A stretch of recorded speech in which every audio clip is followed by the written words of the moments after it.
Hey, aloha, Love Tribe. Happy Saturday. Happy holidays. Happy, oh my gosh, we're going to have the best Bitcoin for Families virtual summit. I haven't done this before. This is the first time. So I feel super honored and privileged to have two sets of the best homeschoolers and Bitcoiners and educators here for this first hour. This is Daniel Prince and his beautiful daughter, Lauren. Hi, you guys. Welcome. Hello. And this Thank is you. Scott and Tally Lindberg from Free Market Kids. Hi, you guys. Aloha.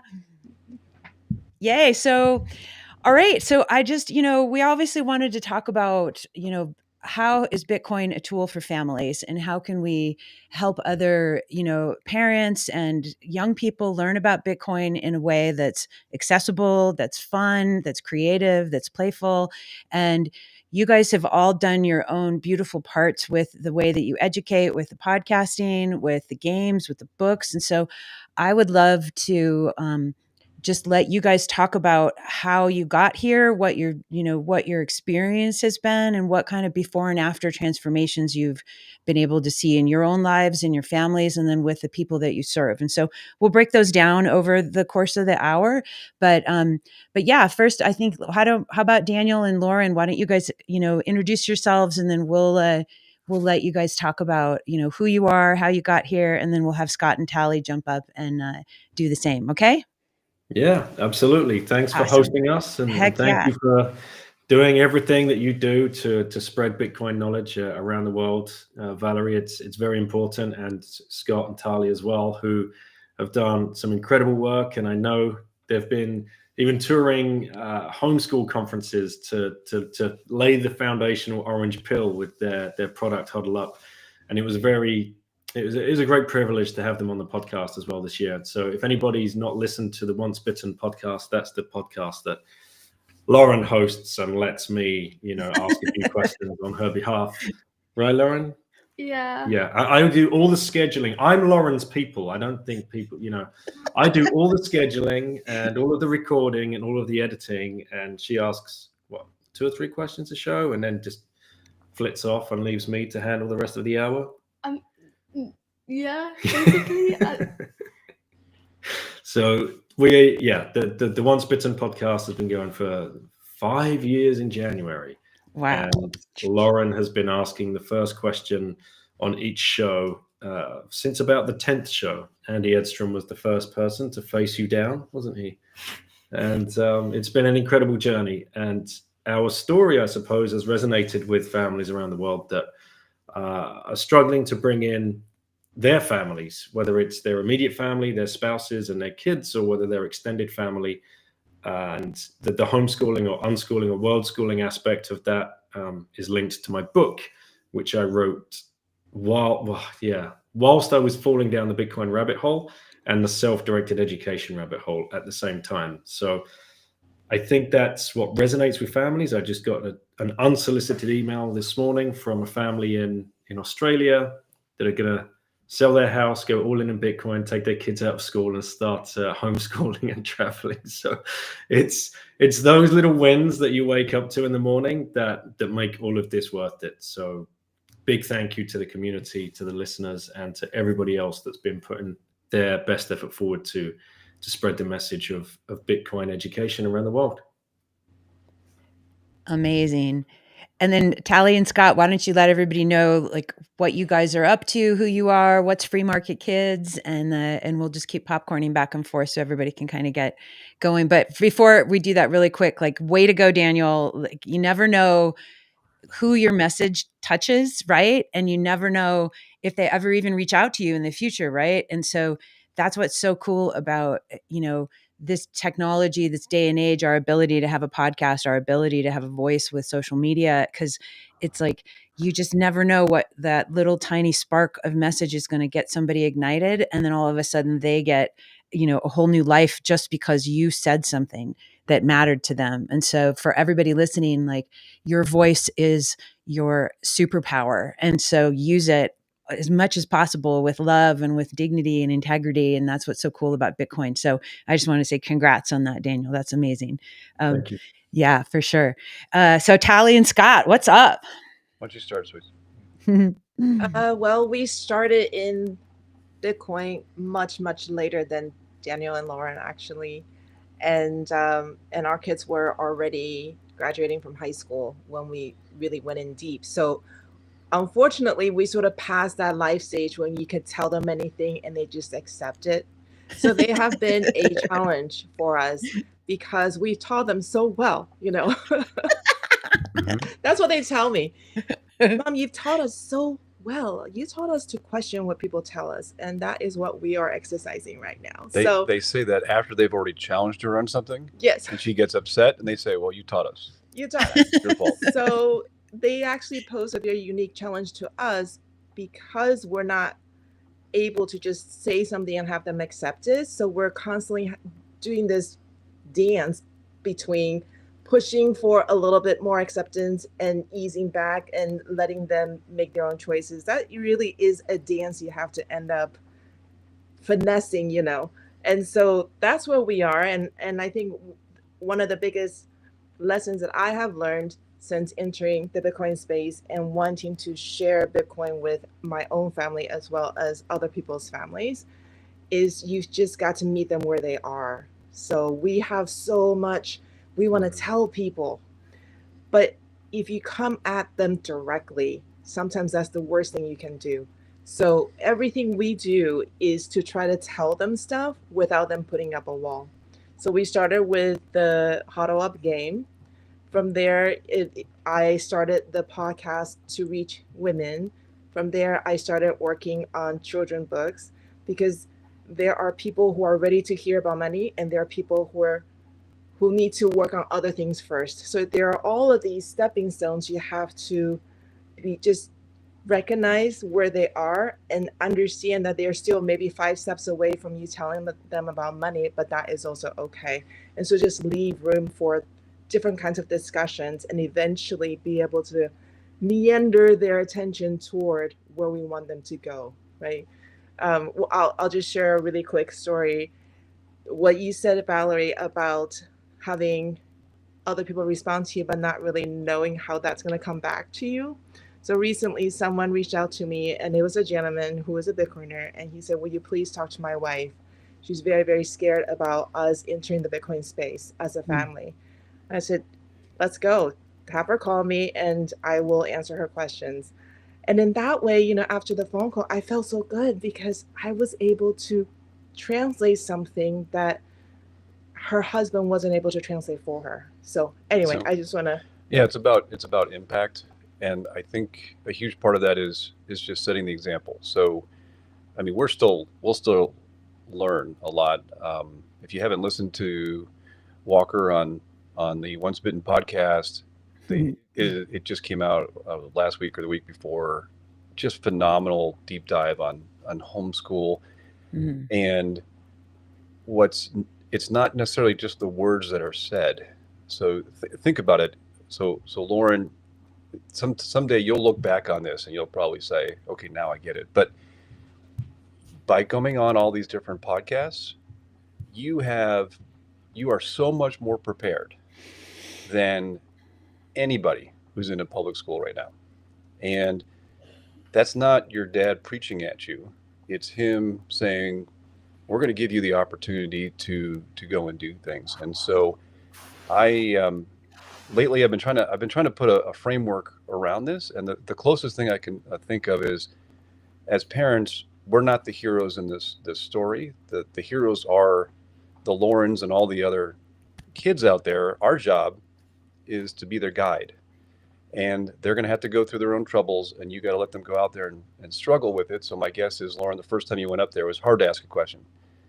And you held your own with Walker, and I thought you were going to take over that whole podcast.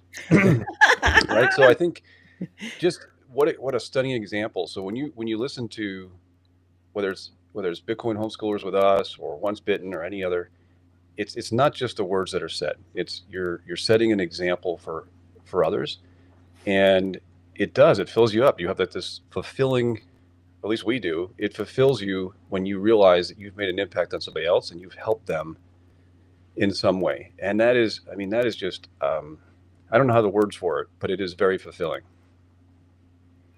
Yeah, it's just to build on that, actually. I'm going to ask Lauren a question.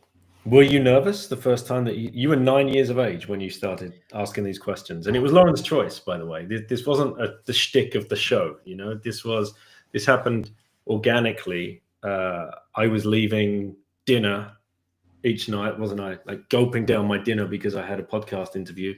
You guys had seen a change in me, in my behavior, and my thinking, and now I was a podcaster. Nobody was expecting, you know, that career change. And you asked, didn't you? Why did you want to come and do you remember that? No? I don't really remember. And I also don't think I noticed you changing. Probably my 9-year-old brain. Yeah. But and no, I don't think I was nervous. I was just another human being, and I didn't like. Mhm. I was just another human being that I thought you. Did you know him before? Andy, I'd read his book. We had DM'd each other and set up. I had a new podcast. Andy had trepidations. He's like, "Who's this British guy that's going to start a Bitcoin podcast?" Like, whatever. Okay. He wasn't impressed with my original artwork on the podcast. You got to be careful, right? You can't just go and talk about your life's work with. I could have been a crypto bro, and it wouldn't have been the right message. But yeah, we gained each other's trust, and he came on the podcast. And this is one thing I actually want to say: a big shout out to any of the guests that have been on the Once Bitten podcast, like the humility that they've shown in answering Lauren's questions from the age of 9. You don't know how people are going to react to that. And I've interviewed, my goodness, I mean, over 500 shows now. Some are double appearances, so maybe 450 different people. And every single different person has been gracious, has given Lauren the time, and any of the other kids that have come on to ask questions, including professional football players that answer my son's football questions. Everybody has been so gracious with their time, and it puts them on the spot because they can't answer a stock question with a stock answer. They have to switch their mind and try and find an analogy that's going to hit home with a 9, 10, 11, 12, or 13-year-old. And that includes Michael Saylor and Jeff Booth and Lynn Alden and anybody else that's been on the show. That I remember you asked Parker Lewis, what is a hedge fund? And he was like, well, you can't give you've got to think about a different way to present your answer to, a kid. And in doing that, you show humility, and that sets the rest of the show up for that like natural conversation to unfold. So a big thank you to everybody that's ever come on the show. And I know Scott and Tali, you've been on as well. Thank you. And for giving up their time to come on and have these conversations. Yeah, it's really, really important. I think, like you had mentioned earlier, Tali, it's like you meet people where they're at. And so if you're having a conversation with a retired person or a child or a hedge fund manager, perhaps, you're going to have different ways that you need to do your mental gymnastics to have, an intelligent answer that is, meaningful for the person who's listening. And so I think that's super important. So Lauren, let me ask you this. What do your friends think of, your relationship to Bitcoin and doing the podcast and being an educator and an advocate? Are all of your friends Bitcoiners, or how do you communicate with your friends? Well, most of my friends are new, and because we moved to England, and me and my siblings are not trying to scare them away yet. But it has come up a couple times to explain like where I go to the conferences, or because my dad has to do something. I'm like, oh yeah, it's for like my dad's work, and I want to try and explain it, but I don't feel like there's just enough time and, to be honest, energy right now. But I probably more in the future. Mm-hmm. And how has this experience changed your relationship with your father? Has it brought you guys closer together to get to do these projects? Like, how do you feel like your relationship has shifted? I would say so. I know that me and my dad had a grudge when I was 6 because I kept annoying the hell out of him. But I don't. What do you think? Yeah, I think it's cool that we get to hang out and do this together.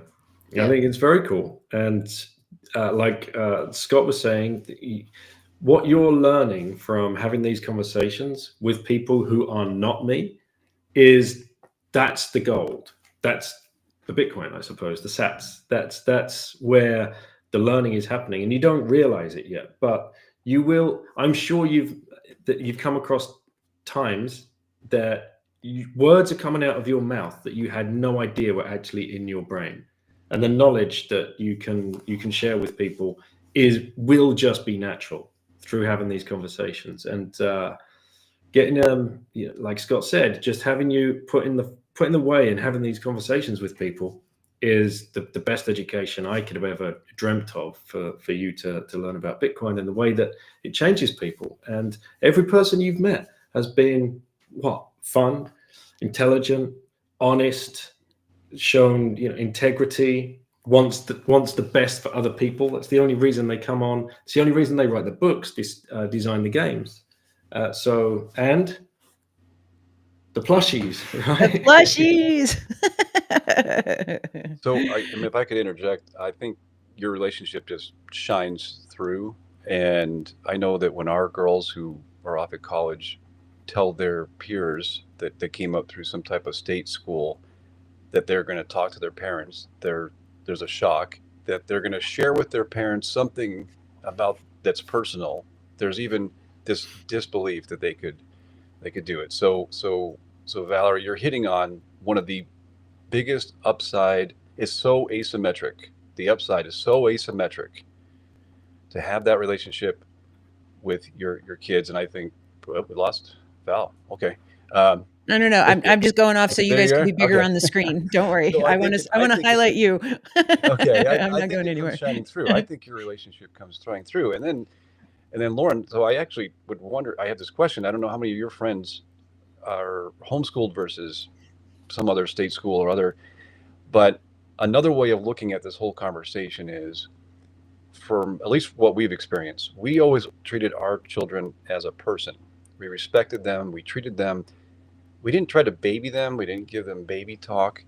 And the whole FUD around socialization is so backwards because it is homeschoolers or world schoolers where you have to interact with people who are not your own age.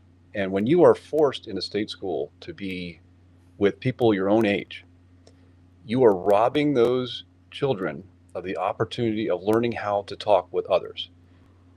And it's so obvious. It's if you look at it, someone like yourself coming on here and 500 episodes later of podcasts, that's not what people get out of the state controlled type of environment. And it's such a simple thing. Let people interact with people at different ages. That's natural. That's life. So if you want to world school somebody, let them talk to anybody. That's, I don't know. I think your relationship comes shining through, and there's so many levels to that, Valerie. Good luck taking that whatever way you want to take it. Well, I would love to, and I love, obviously you guys talk, and Daniel, you speak about world schooling, and that's something I think that, our kids were brought up in the Montessori school when we lived in Hawaii, and it was only 3 levels that were in the same room, but that still was very, a little bit more world-like, right? Because you had the older kids helping the younger kids, they get empowerment, the kids look up, etc. And so they're getting that cross aged, integration. And so I think, what Lauren is getting to experience is, you're getting life on steroids, being able to do this, in such a beautiful way and in such a beautiful supportive environment. Like you said, Daniel, like, and I know you guys experience this too, Scott and Tally, like, everyone who's a Bitcoiner and an educator and somebody who's in this love-volution, this revolution for the future, like, we're all in it to win it. Like, we want the world to be better than we found it. And anybody who's excited or interested, it's like, cool, we've got time to share with you, like, you've got questions. There's no dumb questions. Like, let's pull up a chair and let's have a cup of tea or something. So it's changed my life in ways that I've never even thought possible. Like the people that I've gotten the privilege to meet, like you guys, and getting to go travel, and just the way that my whole worldview has shifted, and the way that my positivity and hope for the future has shifted. Because obviously, as we all know, the world can seem kind of scary, especially with all the FUD and the media and all the things that are out there. And so when we have Bitcoin in our toolkit, it's not just a tool. It's like, it's an energy, it's a vibration of hope. It's a vibration of the future and innovation. And so, so Scott and Tally, I'd love for you guys to share a little bit about the games, and like, why did you choose games instead of just books to teach people? Can I actually kind of back up a little bit? I just want to make a comment really quick. Yeah, for sure. I want to address families, especially Bitcoiners who are listening and their kids don't want to hear it. That's the majority of Bitcoiners out there. From every conversation I've had, I would say 99% of the Bitcoiners struggle with this. And I just want to say, it's okay if they are unwilling to directly listen to you when you tell them about Bitcoin. But if you continue to talk about it, if you think out loud and you're talking about it, they will be storing that information in the back of their mind. And one day when it applies to them, it will already be in there. So in that way, they're still benefiting. So don't get too frustrated that they're not saying, oh, I love you, Daddy, so much for telling me about Bitcoin. That may or may not ever happen, but you're still influencing them. So that's the first thing. And the second thing I want to just say is, also be careful when you're talking about Bitcoin that you're not being super negative about everything else, because negativity turns people away. People are naturally attracted to positive energy and they're naturally repelled by negative energy. So you might have good intentions because you want to direct your intention and your family's attention towards something good, but because you're emphasizing the good by really amplifying the bad, you're going to turn them away. So continue to talk about Bitcoin, focus on the good stuff, and don't worry too much that they're not openly accepting it, because they're still benefiting from it. So I just wanted to add that in there, and then now we can talk about the game. That okay. I'll popcorn really back on that, and then the game, if you don't mind. Like Tally, I hear you. I know my family, they're still not Bitcoiners, and I mean, they're eventually everyone will be a Bitcoiner, I think, and and I think you guys said it too, Lauren and Daniel, and it's like sometimes you need to hear it from someone who's not your family, and same thing even with husbands and wives, right? Like you like tell your husband something 20 times, or your boyfriend, and then he's just like, yeah. But then he goes and hears it somewhere else, and he's like, hey, did you hear about the thing? And you're just like, really? Lauren's got something to say, apparently. That's what my mom does. She tells my dad all these things, and he's like, yeah. And then, like 2 months later, he's like, did you hear about this? And my mom's like, yes, I told you. Lauren, you haven't heard about the secret dad school yet, have you? Yeah. Like we are specially trained in these things. These arts are hard to achieve this level of mastery. Sounds like maybe Daniel too, we're experts at this. Selective hearing is what it's called. It's true with kids though. If you look at kids, you will listen. They're more likely to listen to someone who's just one step ahead of them. So if you're high school and you're listening to someone in college, they're more likely to listen to that person because they can relate to that person more than an adult. And that's not always true. You can have your heroes, but the message does matter. The messenger does matter. The messenger does matter. And I think a lot of times, because, the tight family units, we've had, certain incentives to like, okay, you're trying to tell the kid what to do, or you're trying to, get your partner to do a certain thing versus, so there's that kind of baggage of our history in relationships. And so you're right, like having a clear messenger who doesn't have any agenda other than like, hey, isn't this cool? It's like, oh, okay. So I think it's such an interesting game in communication as a human being in general, whether it's about Bitcoin or health or wellness or anything. And so, yeah. So I'd like to say, actually, Valerie, a real eye opener for us, and something that really smashed down a lot of these barriers, because I was just the dad at the dinner table beating the drum like Bitcoin did for many years. Everything changed when we started going to conferences together as a family to meet other Bitcoiners, because then you are surrounded by messengers. and people go off and find their tribe. We walk now into a conference room, and everyone's gone scattered. 6 of us in 6 different corners. Like It's so difficult to find you because like you're in one place 5 minutes and then you're one place the yeah, next. but it's now the same with you guys, because I need to find you because you're doing a panel or something on a stage, and you're off in a corner in the running around with your friends getting free merch from every. But yes, and so the messenger then becomes the person on the stage delivering the keynote, or the person, or like for my wife, she might have seen Alex Gladstein speak, or she might have seen Obi talking about something, or Lynn Alden on stage, and then all of a sudden, or Efrat, it's such a different vibe, and everybody is so invested in it, and you can feel that positivity. Walking into a Bitcoin conference hall is an energy unlike anything else, and you can't help but be drawn to people, positive energy.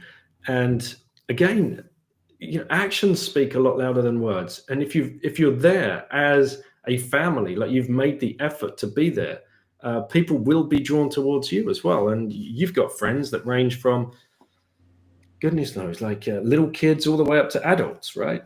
Every time, and all of the other kids as well. Madeira, you were there, Valerie. You saw something very special. Yeah. That was such a great experience. And they had the little kids block, the kids tent, completely full. Yep. All day long. And you had Giacomo and Jack Mallers in there answering 12-year-old kids questions from the stage. And even the mums and dads were putting their hands up. Yeah. It's a really important thing. So if anyone's listening, families, make 2025, make it your mission to get to one Bitcoin conference. Yeah, it's so important. I know Madeira was so special with the Kids Zone, and because think about it, right? Whether you're, whatever your reason is to go to a Bitcoin conference, if you have to leave your family behind and daddy's gone or mommy's gone, there's can be a tiny bit of resentment, and so it's kind of like, well, families that Bitcoin together stay together. And so how much more fun is that everyone's kind of speaking the same language about the future and about hope and about love and education and making the world a better place, versus the separation of that. And so I'm so delighted to see these family, areas popping up. El Salvador just had one. So Shala is going to be coming on at the top of the hour. And they did she's got Bitcoin Junior Club, and they had a whole, kids area in El Salvador.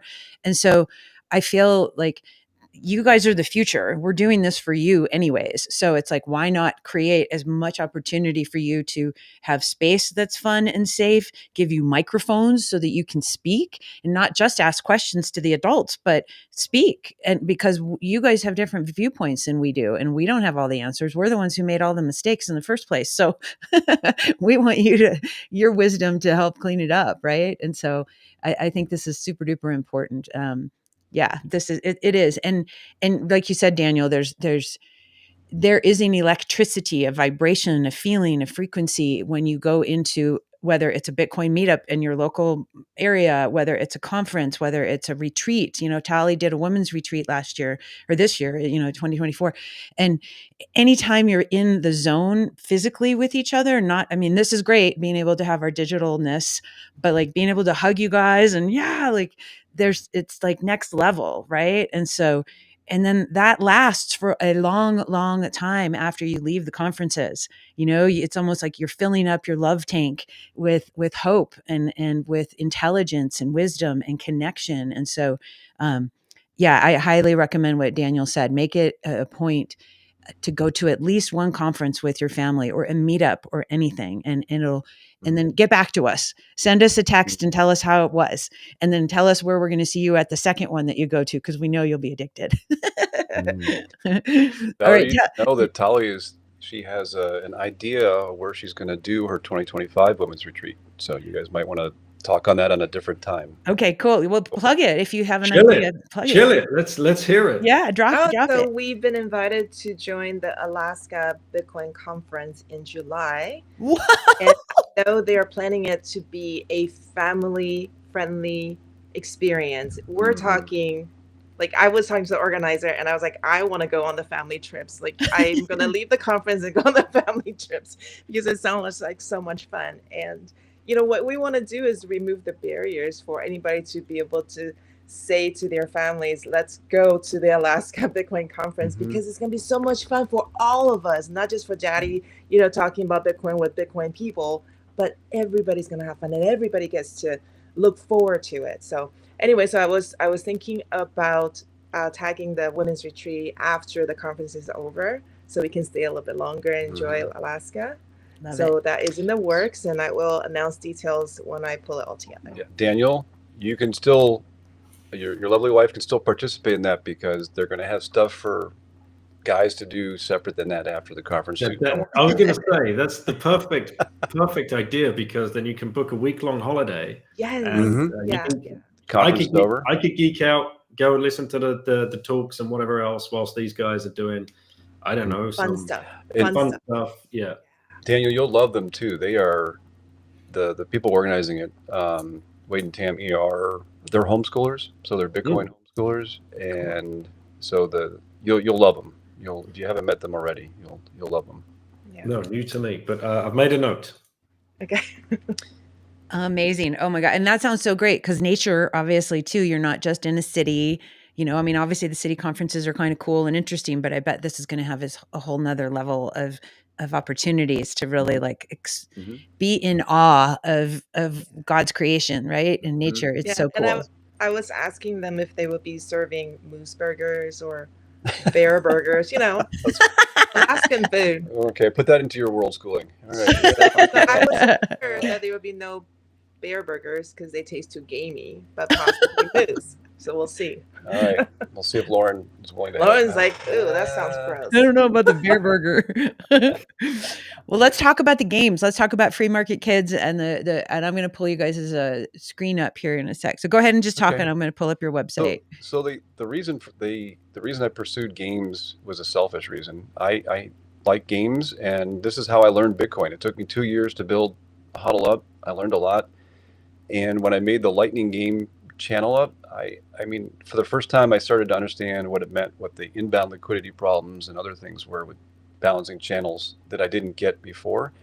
So that's kind of layer one, was the selfish thing. But layer two was we're homeschooling, and we want to teach money literacy. We want to teach about Bitcoin, and it seems to me that games are a great way where you can do something tactile to explain complex concepts in a simplified way. And so we've often described Huddle Up as a bridge because it's all based on mechanics, and you can basically teach Bitcoin if you want to. We recommend that you're just quiet and play the game for fun, but you can, if you want to, you can use it as a lesson to teach. And I actually, if I could tie it back to what we were just saying about the conferences, though, I would add a third layer to the games, and that is we have this thing where we're not only splitting kids up by age, so they're not talking to people of different generations, but we also have a lot of screen time. And when you were just talking about with the conferences and the fellowship of being around like-valued people, that is so important. So as a family, or even with your friends, the layer 3 that I would describe is, this is an opportunity where you get to sit down for 45 minutes of people of different generations, different whatever political interests, whatever. If you're family or friends and we get together and play, even if we don't talk about Bitcoin, we're interacting as humans, face to face, and that fellowship time, especially after COVID, is really missing. So it's kind of three things. For myself, I learn a lot and I enjoy the games. The second layer is Free Market Kids as an educational. We want to share this with other people because we think it's fun. But I tell you what, that fellowship and that interaction with people, that layer 3, that is something we need more of. And if games can help somebody spend more time with people that they care about, that by itself is a win. If they happen to ask some questions about how Bitcoin works, that's a second win. But anyway, so the fellowship side, the conferences, the meetups, that's a huge piece of why I think traditional games are an easy tool, right? You take it out at the holidays, you can take it out once a week for game night, whatever it is. Anyway, yeah, so that's how I'm seeing games. So I just want to add on top of that, because Huddle Up is specifically teaching about Bitcoin, right? And as I mentioned before, I believe we need to meet people where they are, and they may not be ready to talk about Bitcoin just yet. So if you say, "Hey, let's play Huddle Up," first they're going to say, "Well, you're spelling it wrong. Do you know how to spell?" But also the second thing is they may not have any interest in learning about Bitcoin because they still are operating under that false understanding of what it is, right? It's a cryptocurrency, it's a scam, whatever it is that they might be holding on.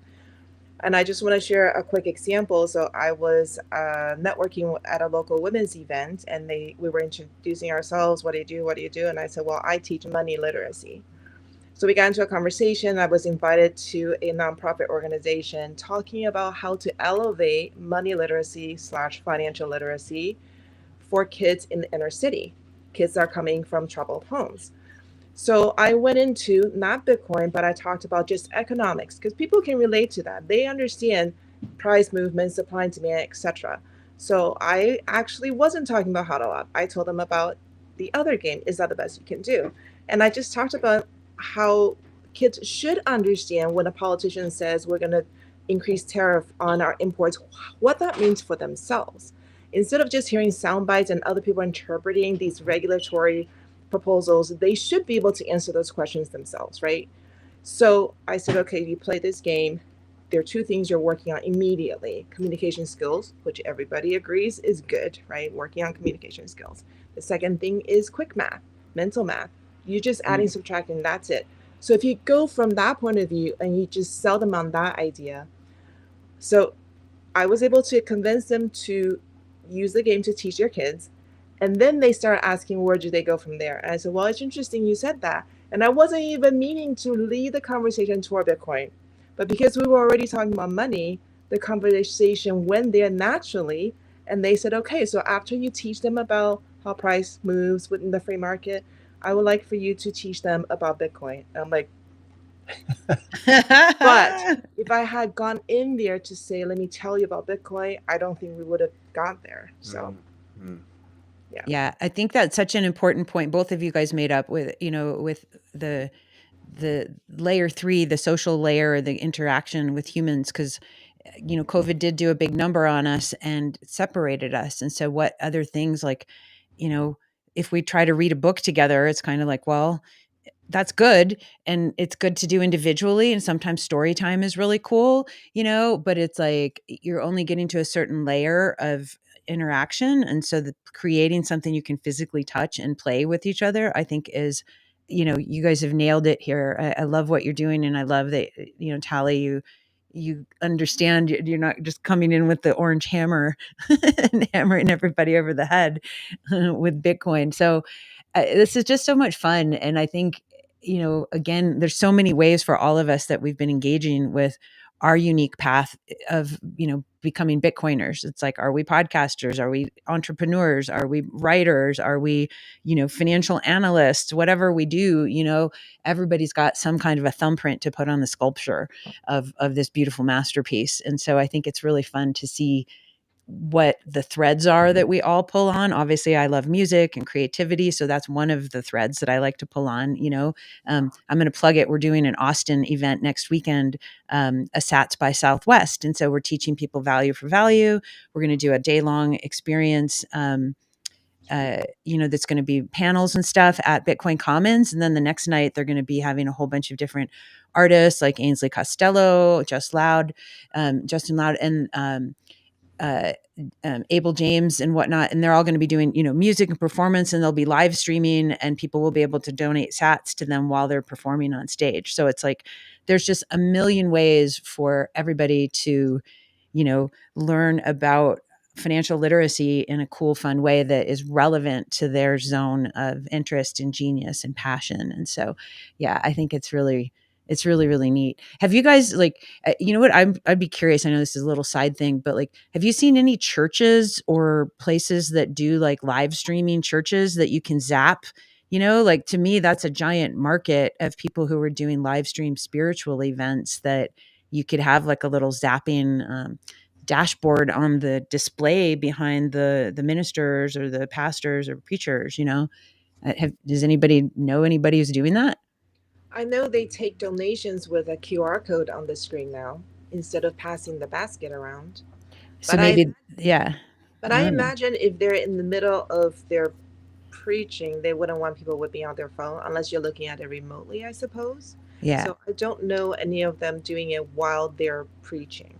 Yeah. So who knows? I don't know. That just popped into my head for some reason. So Yeah, I wouldn't know, Valerie, but just to let you know, we had some Jehovah's Witnesses knock on the door about 2 weeks ago, and I flipped the sermon on the doorstep. And, Let's hear the I story. was Let's hear reading, it. literally reading Psalms from Thank God for Bitcoin. And, I had Jimmy's song on the week after, and I was telling him this story. He was absolutely, rolling up with laughter. But they stood and listened for 20 minutes as I tried to explain to them. One of their opening gambits was, "Do you think we'll ever have peace?" And that led me. They perfectly set me up to explain the monetary system and talk about Jesus knocking over the money tables and usury and all of this kind of stuff, and show them the book, like physically show them the book. I was wearing a Bitcoin racing hoodie at the time as well. And there they are, like, okay, this mad dude is teaching us about money and anthropology and Bitcoin all at the same time and reading us Psalms.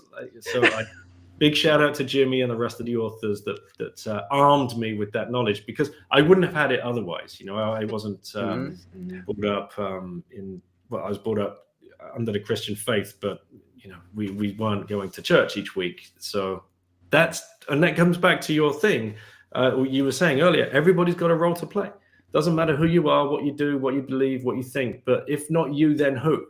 If you're not going to sit there and talk about it, because we do get weary.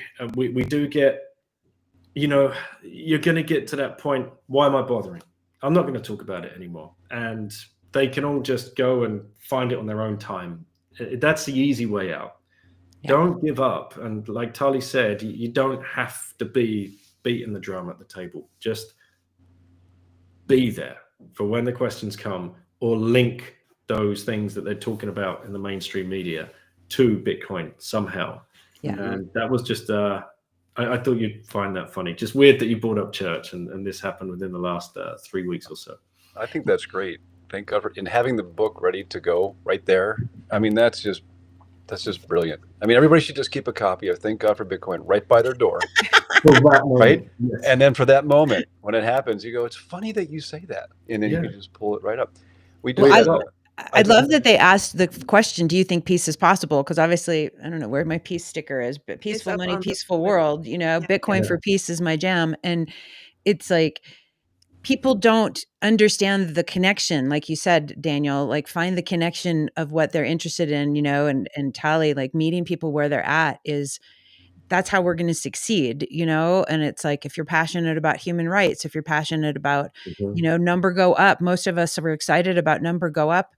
We came for number go up and we are staying for the revolution, and so whatever the incentive is of why we're excited about it, or why, we hear somebody talking about an issue that they think is unsolvable that perhaps Bitcoin, relates to, it's like, well, and you think about the icing on the cake there, Valerie, just to round this story off completely. My parents came to visit, and I've been trying to teach them about Bitcoin for goodness knows how long.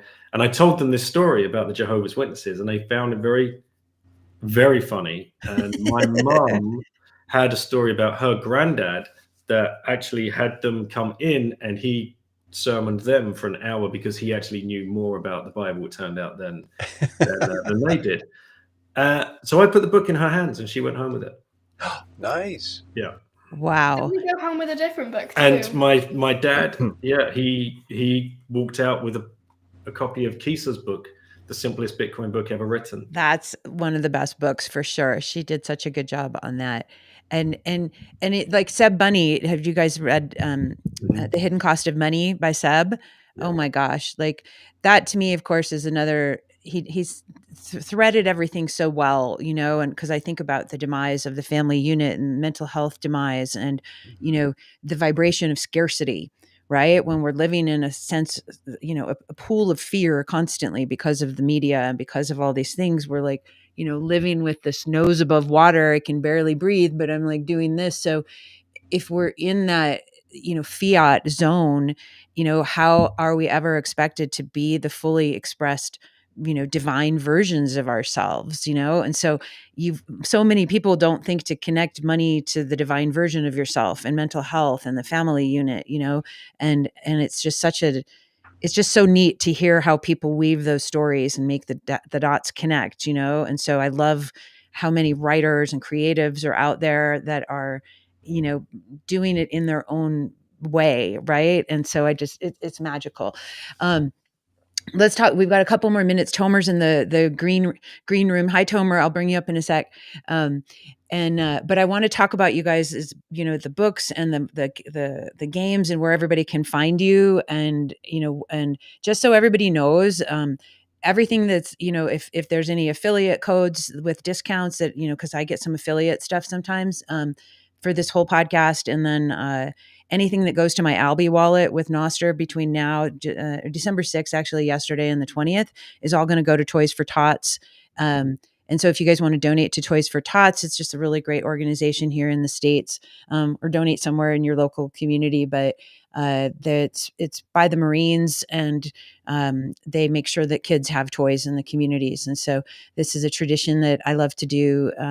Each year, I like to take my kids shopping for toys for other kids, and then they get to like donate the toys that they chose instead of just writing a check, which, writing a check is great too, but it's just a nice way to have that, like, I don't know. I grew up like thinking that every kid should have a toy under the tree if that's what you celebrate, and so I really think Toys for Tots is such a great organization. They constantly deliver great smiles during the holidays for folks who might be struggling. So if you guys are listening and you zap this on Noster or anywhere, just know that everything that's going into my Albi wallet is going straight to Toys for Tots. And any affiliate stuff from today goes straight to Toys for Tots. So, but yeah, so Free Market Kids. So, what do you think people should start with? What would be a good experience? Obviously it depends where they are, and I saw you guys had a little bundle going on, so that seems pretty cool. Let me go to the bundle. Right, for the games, we're just kind of thinking through. So the reason you see multiple games is that each year we want to come out with a new first principle kind of game. So next year, Fed Up, you can order that now. Obviously, that's not in the bundle yet, but that'll be about Clown World and printing, and then there's energy literacy and food literacy. There's so many things to get into. So that's what I'm doing with games. And then a little bit earlier, so the games, I would say, just in terms of answer your question, I would say that if you're probably 12, 13, I have our nephew who's 10 or 11, he loves Huddle Up. Kids actually learn really fast. So I would say that Huddle Up is probably the right place to start. And the age range is, as long as they're comfortable with math, then that's where you're going to be fine.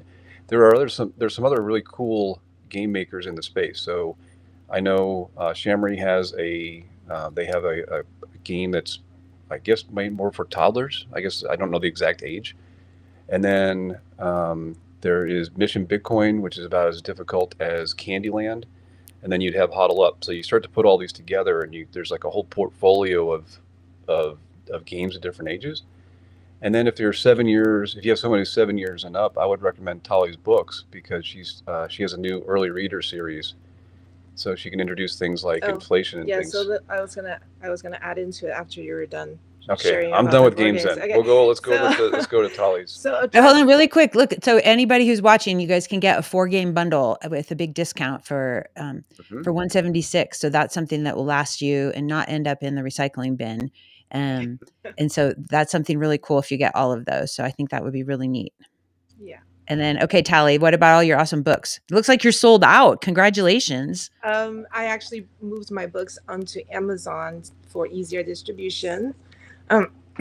But I was going to address the Bitcoiners who have families who might be somewhat unwilling to even play a board game like Huddle Up. So especially talking to Bitcoiners with female partners. So I will invite them to join me in Orange Hatter As one of the comments Bitcoin Junior Club mentioned, we do have a weekly reading club, and we just spent 12 weeks studying Seth Bunny's book, The Hidden Cost of Money. And one of our members, she came in as a non-coiner. By the end of it, because she's in the homeschool space, she decided to teach a money literacy class to her homeschool students based on what we teach about money in the Bitcoin space. So very powerful, but it's casual, it's very friendly. So that's a really great place to start for a spouse who's just getting her feet wet, if she's willing. If she's not even willing to do that, then we get a bit sneakier. So I started writing children's books that for young children, they're young enough that the parents would have to help read the books. So the message is for the parent who's reading the books to the kids. So we get a little bit sneakier, and those are the roundabout early way. reader. The early reader book series is meant for that. Very, very small cookie crumbs. We're going to move really slowly, snail's pace, but in that way, hopefully they absorb the information without consciously blocking it. And then eventually they will be more open to discussions about money and Bitcoin specifically. Yeah. If I could add one more thing. So Daniel and his wife gave up at least an hour of their time to come onto our podcast, Bitcoin Homeschoolers, and we don't have near the 500 episodes that he does. But if you want to hear more about the world schooling experience, a lot of times if you're listening to Once Bitten, you're going to hear all the answers from the guest. If you would like to know a little bit more about their background, I would encourage you to check out that episode, because they were very generous in sharing about their experiences. So I love it. And that's a great segue into Daniel's Choose Life and the world schooling and your experience, just advising folks to check this out, and also going to the bitcoinbook.shop. There's tons and tons of great Bitcoin books there too. So everybody who's listening, if you're not on the screen, you can go to freemarketkids.com and make sure you check out Scott and Tally's games and books. And then Daniel wrote this beautiful book, Choose Life. Why don't you share with everybody what this is and how it might support them on their journey? Yeah, sure. And first and foremost, it's not about abortion. And I was like, what? Oh my God, I didn't even get that for 2 seconds. But yes, I never ever taken it that way, but now that you this said was that, brought up. oh my God. Well, I guess it is. I mean, No, abortion right. is not from Yeah. Fiat hamster wheel. But this was brought up, actually. I took a bunch of these books to our local meetup, and I was just signing them, giving them out to the people there, and as a Christmas gift. And one of the ladies was like, I don't want to read a book about abortion. I'm like, huh? I don't. Oh, no. It's nothing to do with that at all. This is about us, how we chose life. Because when we quit, I quit my job and we traveled with the kids. We took them around the world. They were aged 8, 6, and 2 3-year-old twins. Lauren has a twin brother. Wow. People would say to us, when are you going to come back to real life? Like, you can't keep just doing what you want. And that's when I started falling down the Bitcoin rabbit hole as well, and started educating myself around that. And I'm like, no, this is life. This is actually real life. This was the best choice we ever made. And the book is also a nod. The title, is a nod to Train Spotting, which was a very brilliant film back in the 90s. And Ewan McGregor delivered a great monologue there in both films, Train Spotting 1 and 2. And that's why it's named that. And it's about how we extricated ourselves from fiat land before we found Bitcoin, and how we traveled the world with the kids and unschooled them and leveraged the sharing economy. We were home swapping our way around the world, which we still do to this day. We still home swap as often. When we travel to the conferences, we generally find a home swap, which is always great because you get to meet new people. And if anybody wants to check that book out, then please head over to Consensus Network, bitcoinbook.shop, and you will find a copy there in Spanish. A pleb just translated it. Like, this is the community.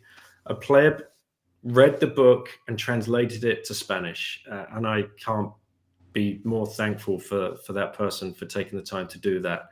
And if you buy from bitcoinbook.shop, you are supporting a Bitcoin only company, and you will get 10% discount using the code BITTEN So you can head over there. You can find so many books on there. Actually, Tali, we should get yours on there if they're not. I can put you in touch with Nico. He would love to host your book as well. And then for the Once Bitten podcast, I hope everybody changes their listening habits for 2025. Get onto Fountain app, ditch Apple Pods, ditch Google Pods, or anything else. Just go support the Bitcoin builders, and Fountain app is the best place to do that. You can load up a Lightning wallet and you can stream sats and boost sats. Let's get everybody, supporting the mission here and buying the books, buying the games, and listening on the Fountain app. Thank you so much for everything you're doing, Valerie. Heck yeah. Thank you guys for everything. I'm so grateful and honored to be on this beautiful mission together. And it's so much fun. Shala just put in the notes that she can translate the books into Polish for you guys if you need a Polish translator, which is pretty cool. And Turkish, yeah. Awesome. Do you guys mind? Can I bring everybody up so you can all just say hello, and we'll kind of do it. We'll do a little group hug with the next panel and say hey. Is that cool? Yes, cool. But I want to thank all four of you for taking all the time to be here this morning on Saturday. I know you're probably busy with other things, and I really appreciate the generosity of spirit and taking time to share your stories and just all the great work you're doing out there in the world. It's really, really special. So thank you. And I'm going to bring up, okay, we've got Tomer. Tomer is the author of Why Bitcoin, and he's got a new book that I'm not going to, you guys are going to talk about it in a second here. So Tomer's coming up. Shala, turn your camera on. Oh, there you are. And Shala is with the Bitcoin Juniors Club. Hi, sweetheart. And hold on, where's Scott? Scott is with Jean-Marie. Yay. Hi, Scott. Oh, look at this. I'm going to turn this party. off so everybody can say hi to you guys really quick. Almost like the Brady Bunch. I know, right? Oh, or Hollywood like Squares. And the monsters are there as well, or at least one. That's how you go grab that, Lauren. Nice job. Hey, you guys. So I just wanted to say hey, and just, we'll do a little crossover. And, Shala, we were just talking to Daniel and Lauren and Tali and Scott were talking about just the vibration of the kids zones and stuff. So I can't wait for you to share about, your experience in El Salvador and doing, the what you got to participate in down there. So I'm just super excited to have you guys all here, and thanks for, taking time. But yeah, so thank you guys. Thanks again, Tali and Scott and Daniel and Lauren. And thank you guys. Stay strong and happy holidays and so many blessings to all of you. So we'll talk with you guys soon. Great to see you, Toma. Great to see you, Arza. Yeah, nice to see you. Hey guys. Have fun. Take care. All right. Thank you. Bye. All right. Aloha, you guys. Thanks again. And I'll have show notes with all the links too for everybody. Thank you. Yay. All right. So bye, guys. So Tomer, Scott, Shala, how is everything going? I'm so happy to have you guys here. And I am so just delighted on Saturday morning. I know, Tomer, you were a last minute awesome addition. Ooh, you got new art. I like it on the... No, that's, yeah. Madeira, Did you get that in Madeira? I think I remember you saying you got something in Madeira. That's amazing. Well, welcome to the show, and thanks for coming to the very first Bitcoin for Families virtual summit. All of the benefits, whoever's listening, anything that we get through affiliate links or zaps are going to go straight to Toys for Tots. And I'm opening up my Bitcoin wallet for the next 2 weeks. So any kind of zaps that we get on Noster or anything in the future is going to go straight to Toys for Tots, because they love to deliver smiles for Christmas for kids who need toys and love. So again, thanks for joining. And so I'll just kind of go over, I'll let you guys introduce yourselves one at a time and say who you are and, what you're up to and what your dreams are. And then we'll kind of go back and forth, and just popcorn your experience with, being in the Bitcoin space for, you guys are all supporting the family and educations and stuff. So Shala, I'll have you go first. Okay. Okay. Yeah. Thank you. So some people might know me from Bitcoin Film Fest, European Bitcoiners, a couple of other projects in the past as well. Something that is pretty fresh. I think I launched it at the very beginning of this year. It's called Bitcoin Junior Club. It's supposed to serve as a hub for families, teenagers, and teens. So far, I published there mostly like my own content, but also some content from other projects that are live, like even what Scott is doing with Shamory, which is amazing. Tally with her books, yeah, many other things. Hopefully in the future it will be a project co-run by teens. Yeah, just recently, as you mentioned at the beginning, we were organizing some conference, or like a part of a conference in El Salvador during Adopting Bitcoin, which is a pretty cool experience. Maybe I will share some thoughts on that. Actually, Scott with Shamori were there as well, Tally, yeah, because they shared some of the resources as well. But yeah, that's shortly about me. Nothing more to add. That's amazing. Scott, what about you? Let's go up. Yeah, so Scott Sibley, and I am, I guess now I have to say 1/4 of the Shamory team. So it's myself, my wife, and our 2 little ones. And one of them might be popping in towards the tail end. She's at Yay! basketball practice right now, so I get a special guest at the end. But we launched Shamory way back in 2020, which was around the time we had our youngest. And the goal was really just to start creating Bitcoin products for kids and families. Our first product was our game, and we've kind of expanded from there, and kind of fast forward to where we are now, which is why Tomer's on the show, being able to launch a book in partnership with Tomer, which is our latest project. So happy to dive into all that as we talk throughout the hour. So amazing. All right, welcome. And Tomer. Hey. What can I say? I've been passionate about Bitcoin for over 10 years now. A few years ago, I started dedicating all of my time to Bitcoin, largely through writing. And I wrote a lot of articles. I wrote a couple of books. I wrote a couple of screenplays that got made into short films on Bitcoin. And in and amongst all those things, at one point, I wrote a children's book about Satoshi Nakamoto and about the invention of Bitcoin. And I didn't end up publishing it because I was so caught up in publishing another book and whatnot. And then a couple of years ago, or even less than a couple of years ago, a little over a year ago, at Pacific Bitcoin Conference, someone at Swan Bitcoin said, Tomer, you've got to read your kids' book to these clients of ours. And I did, and they were so moved by it. They said, you've got to get it published. And I'm like, oh, it's so hard to get a book published. They said, you know who will help you is Scott from Shamory. So we connected. I don't know if we connected right then and there on the spot, but we reached out shortly thereafter. You were there, Valerie. And now I'm so delighted this book exists. Scott and his team have illustrated it so that it's got wonderful accompanying illustrations. Scott sent me a few copies of the book. I actually ended up giving them all out because I was with parents with kids who were reading them to their kids, and there was no way I could take the book away afterwards. I want you to read it again and again and again. And some of these kids were as young as 2 or 3 years old, although the book is ideally, I think, meant for 4 to 12-year-olds. But they were just so enamored with the book. And the book is called Satoshi Nakamoto and His Bitcoin Invention. And I've got to get myself a whole bunch more copies of it. But we'll obviously have a little bit of time to talk about it. That's the brief intro.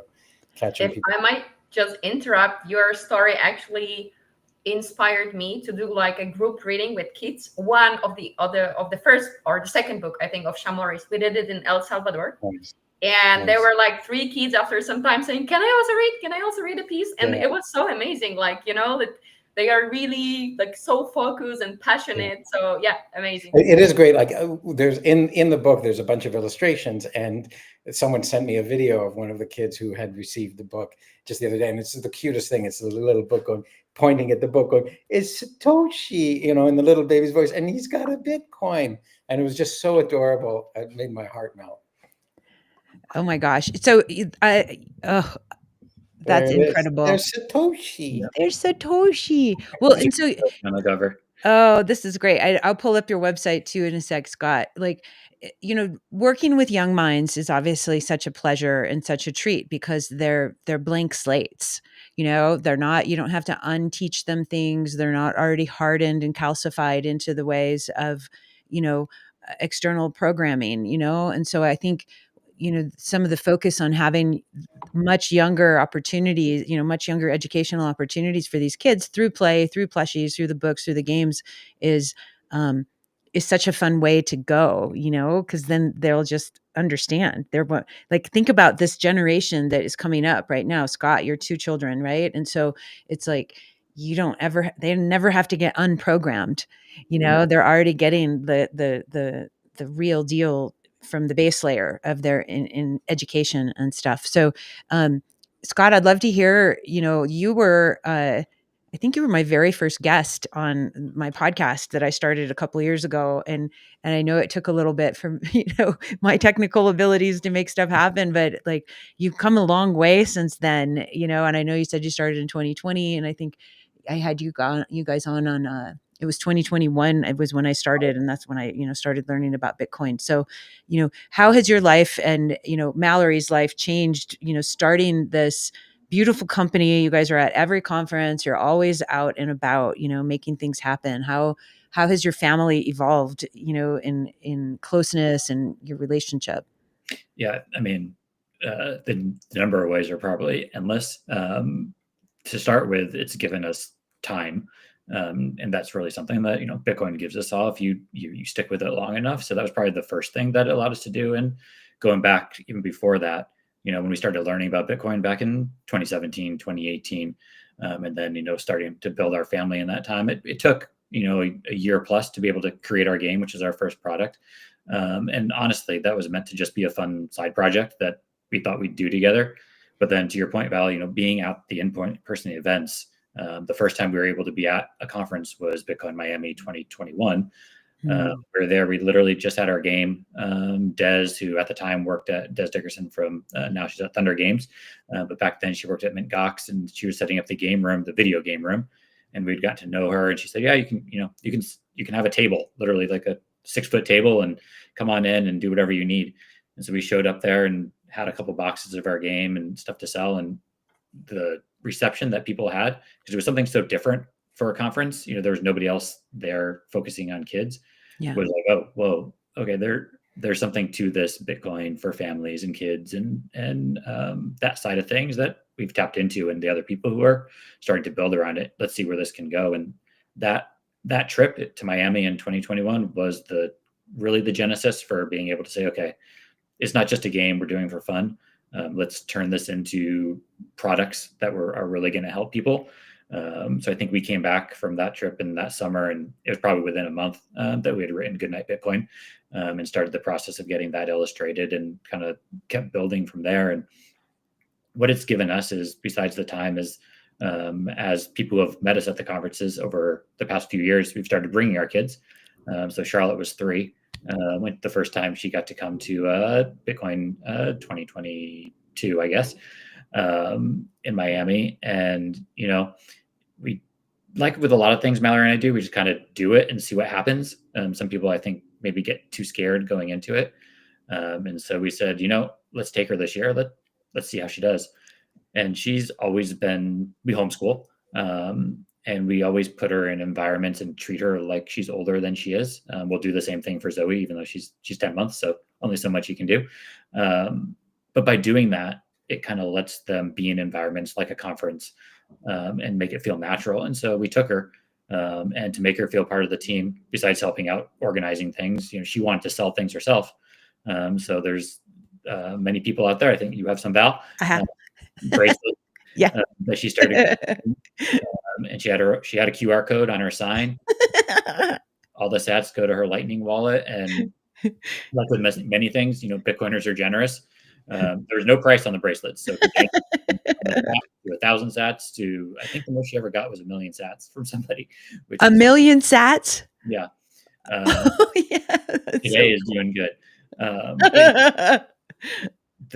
The best thing out of anything that's come from Shamari is being able to have it be a truly a family thing. And now that everybody's involved, she loves being at conferences, whether it's being at the table or the other friends that she's met, and friends not just other kids, but other adults that she knows, like Yuval or Frankie or Lauren, and Caitlin when they were in Miami last year, running around.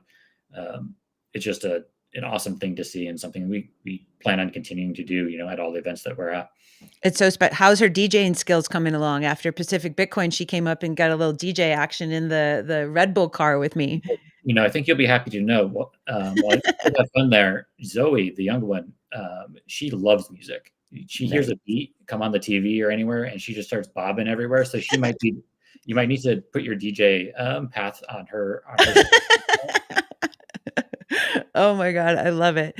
I know, Scott, I love it. I love I love hearing how your family has gelled so much around this, and it's obviously transformational from, a love level and an interconnectivity level. And, Lauren was on just, obviously we were all together, and they were just saying about how, obviously at the conferences now, everybody just, because of, the kids zones that Shala and everybody else have been putting together, the one in Madeira, everything, it's just like, families that Bitcoin together stay together, right? And it's like you're all speaking a similar language. You've all got the same thread and the vibration of love and hope that's interwoven in your communications. And so it instead of having it be like, oh, dad's gone again for a conference or mom's gone again, it's like, oh, we get to go together and do the thing. And so I think, Daniel Prince just was saying, everybody who's listening, like, make an effort this year for the families, for those of you listening, like, go to one conference together as a family if you can, and it could be a meetup, it could be a conference, it could be anything, but just something in person where the rest of your family can feel the love, of Bitcoin together. And then it's like, and then text us and let us know how that went, because I think that's such a cool thing. And Shilaso, I'd love to hear from you too about, what was it like for you this year in El Salvador, and I know you put your blood, sweat, and tears into the kids zone. So I'd love to hear from you about that. And, what was the transformation you got to see? Tears of joy, and the rest was just the running water. Like, we got this huge rain waterfall. Otherwise, there was no other tears. Also a fun story, like why I would also try to engage or like repeat the same messages as Daniel said. Like, 2025, the mission, like, go to a conference. So for example, we organized, I think it was the second day during the Bitcoin para Niños, there was a soft panel, right? So soft panel, kids were the guests, different age. I think the youngest was 8 and the oldest 13. Yeah, Samantha. So and then one of the boys, so they were like, we were discussing basic things, their hobbies, life, also their observations about adopting Bitcoin, their experience with Bitcoin, but mostly about them, not only about Bitcoin.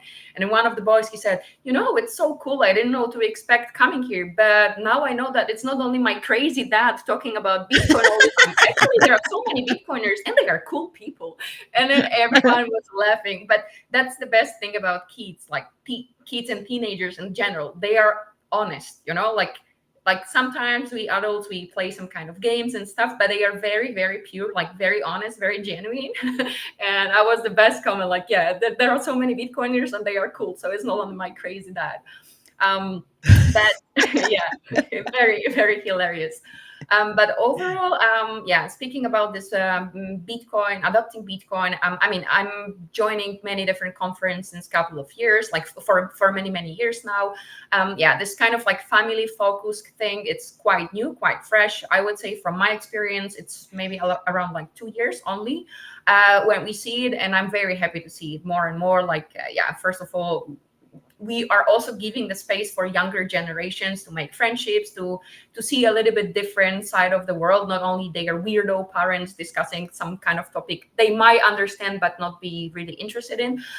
So adopting Bitcoin is, I think, one of the pure signal conferences overall, just aside of the Bitcoin para Niños, which we organized.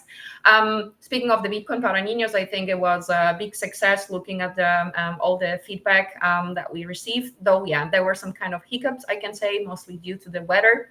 But luckily, I was given indoor space the second day because afternoon, the first day, the pouring rain destroyed so many things that you had to improvise what you can do.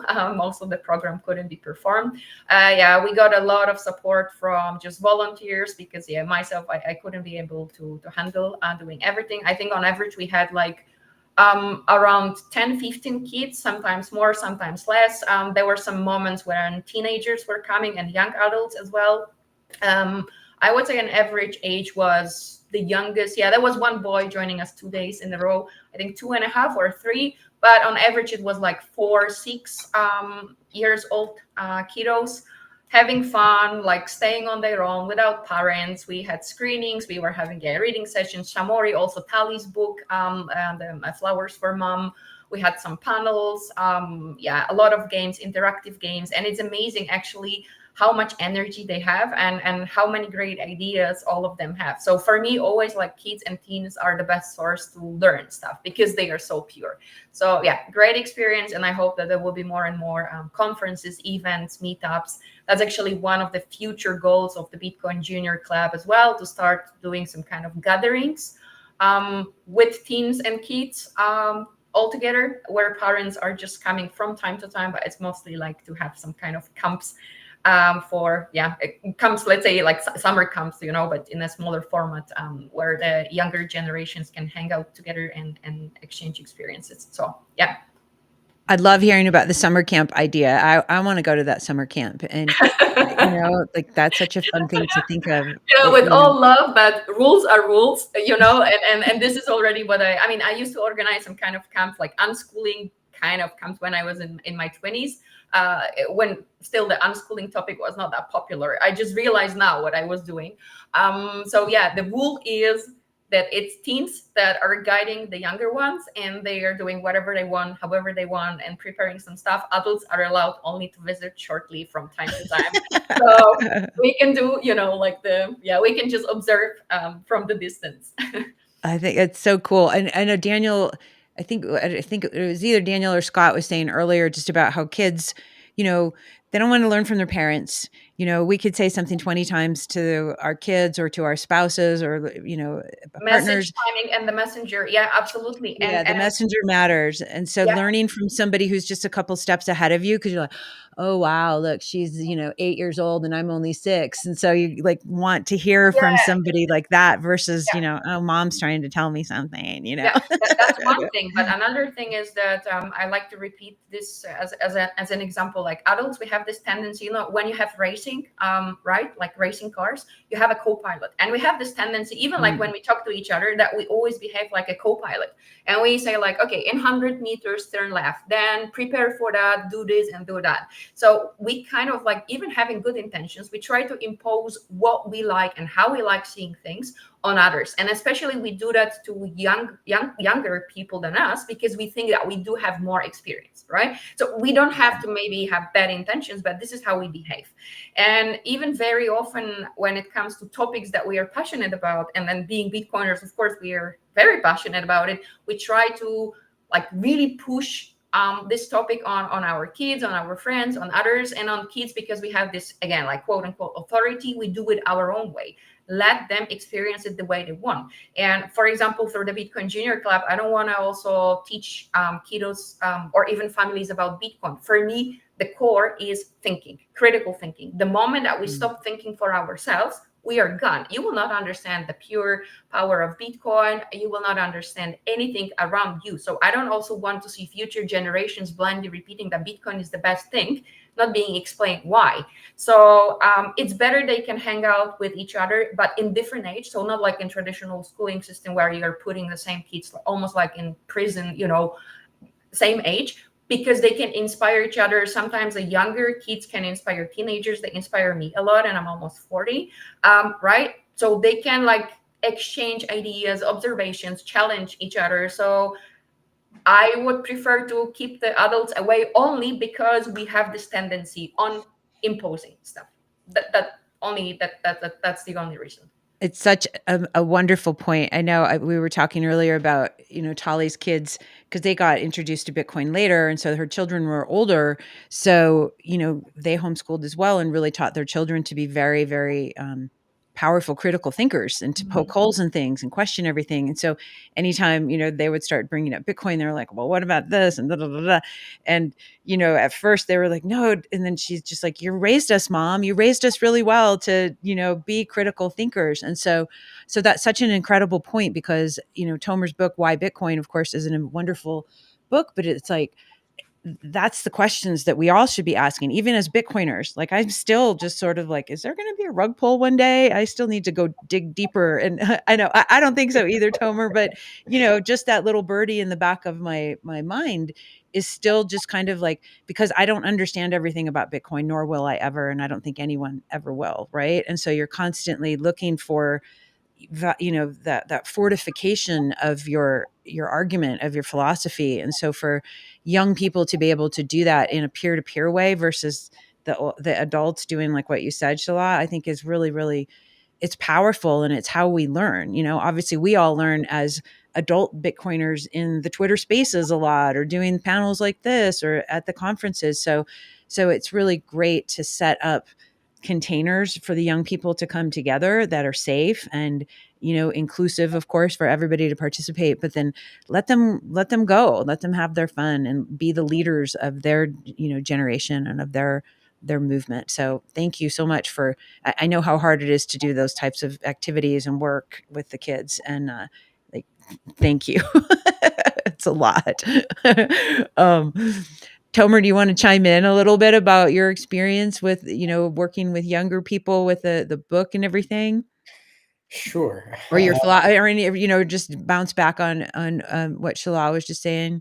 Yeah, for me, my passion and my mission has been to educate people about Bitcoin. I've spent, I said I've been involved in Bitcoin for 11 years. I spent the first 8 of those years doing nothing but studying Bitcoin. I maybe wrote a couple of essays. I participated in what's known as the block size wars, but I was mostly learning, studying, understanding, building my conviction instead of just having faith in Bitcoin.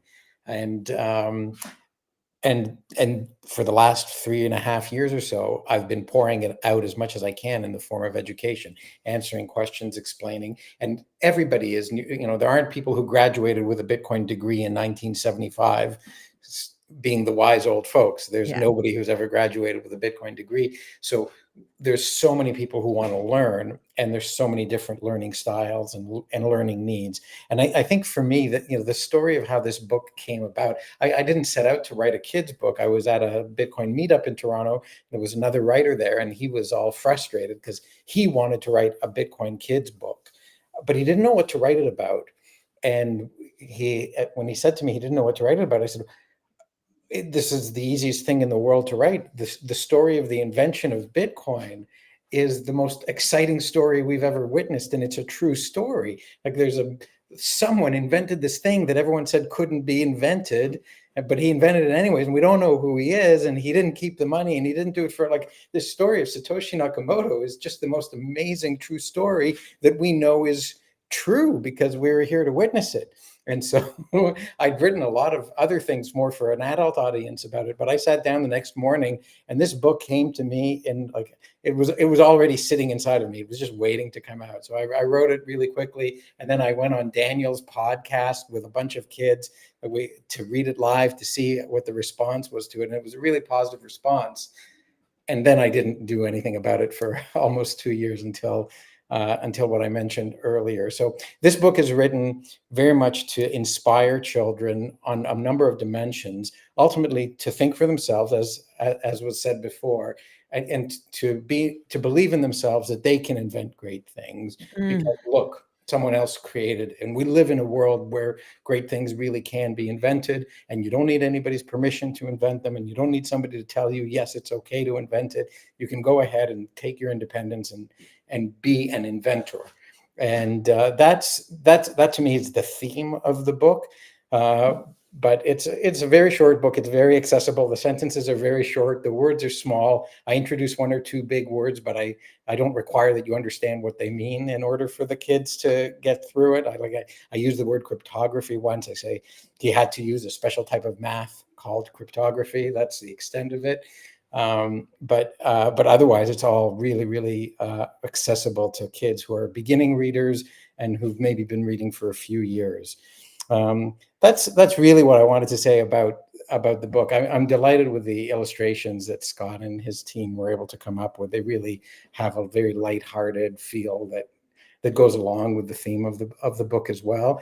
So I really encourage people to get it. How much is it, Scott, right now? Like $15 or something? Yeah, $14.99, or and use code LOVE and 10% off, and then that 10% Val's donating to Toys for Tots. So okay, I'd like to match a donation. I'd like to put, if Val's putting $1.40 or whatever, I'd like to put $5 towards each of the next 100 books you sell. Oh, wow. Thanks, Tomer. That's amazing. That's 500,000 Satoshis, right? There you go. Oh my God. I love it. So you just send me an invoice when we're done, Scott, and I'll send you that money. We can take it off the book, or we can give it to whatever. I really want people to get this book. I want them to see it, and the more that it spreads around, because I already know people who've gotten the book have read it to the point where they're now passing it on to other people and their kids. So the ability to spread this really positive message of Bitcoin to someone who's young, and to have that really positive outlook. It's obviously it's a happy ending, but it's a happy ending in the special way that Bitcoin is a happy ending for Satoshi, and a happy start for the rest of us. Right. And so to launch kids on a start, to say, you live in a world where this great thing exists and someone created it for a great reason. And that great reason is so that you can be an inventor as well, and take advantage of it. I just think it's a really lovely idea that I want to share with everybody. Yeah. And I will love speak from somebody with a 5-year-old who, before we started creating the book together, Tomer, she obviously had never read it.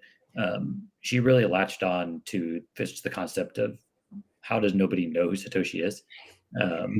And, even to this day, it's been a few months since the book came out and she heard it for the first time, but in random times we'll be talking about something completely unrelated to Bitcoin or the topic, but it might be about how you don't know, who somebody is or whatever. And she's like, well, nobody knows who Satoshi is either. It's constantly there. You go. Right? Back of her head in different ways.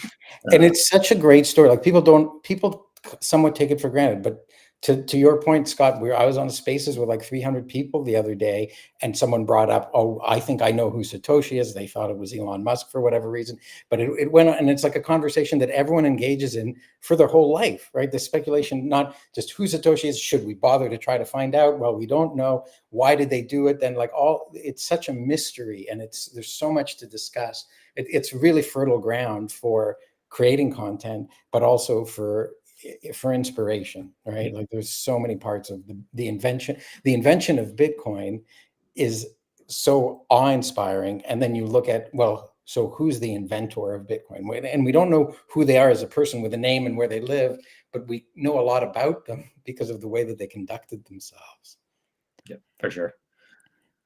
Yeah, I think it's really special. Tomer, I love that you brought up, about believing in yourself. Obviously, that's one of my mottos in life, is to believe. And, I think for young people to give that reminder consistently of like, you can do it, believe in your dreams, believe in yourself, the sky's the limit, and we can't reinforce that enough, I think. And even as an adult, like we all have inner children, right?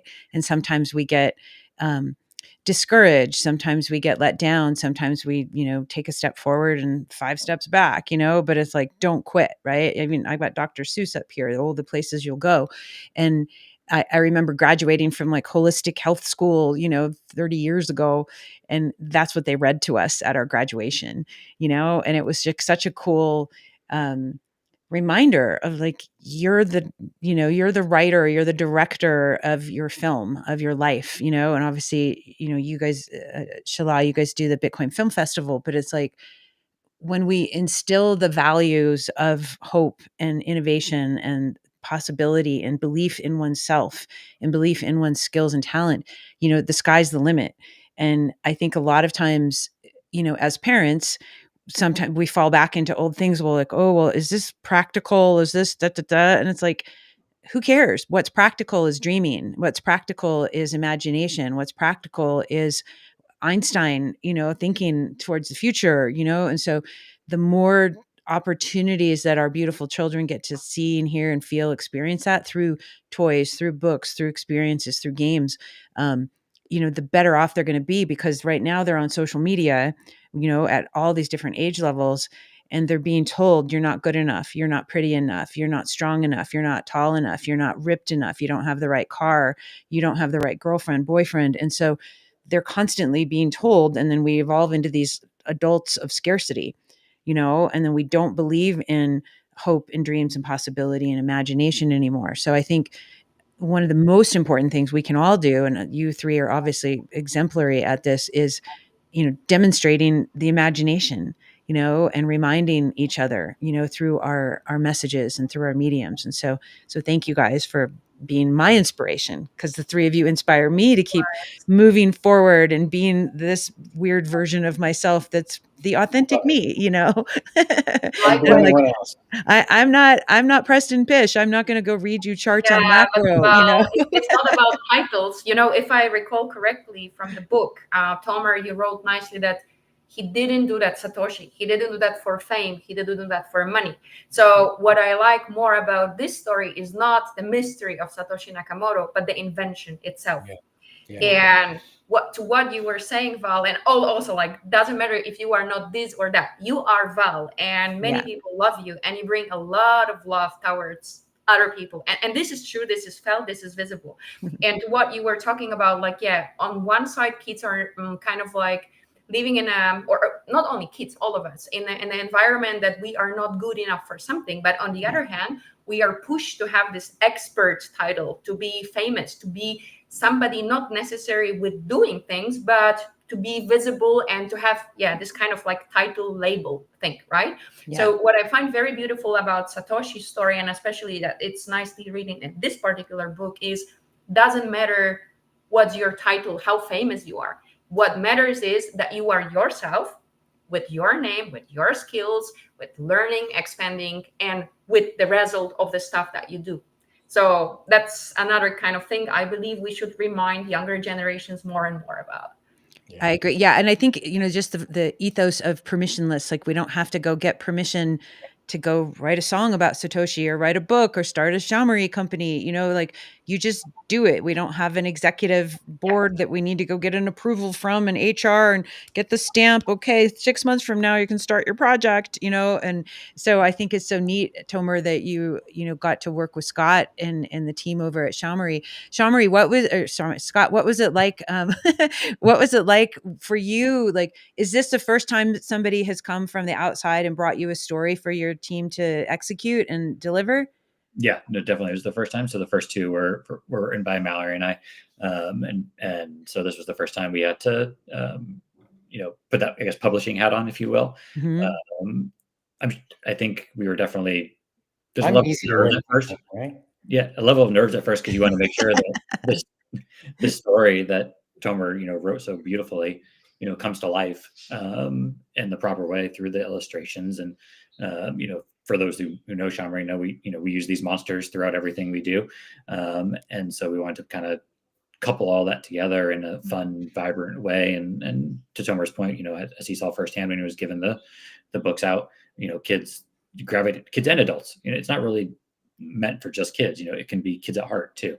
But Mhm. bringing those illustrations to life, it is different when you're doing it for somebody else's words. Just you want to make sure it comes to fruition in the proper way and gives it the proper grasp that it was supposed to.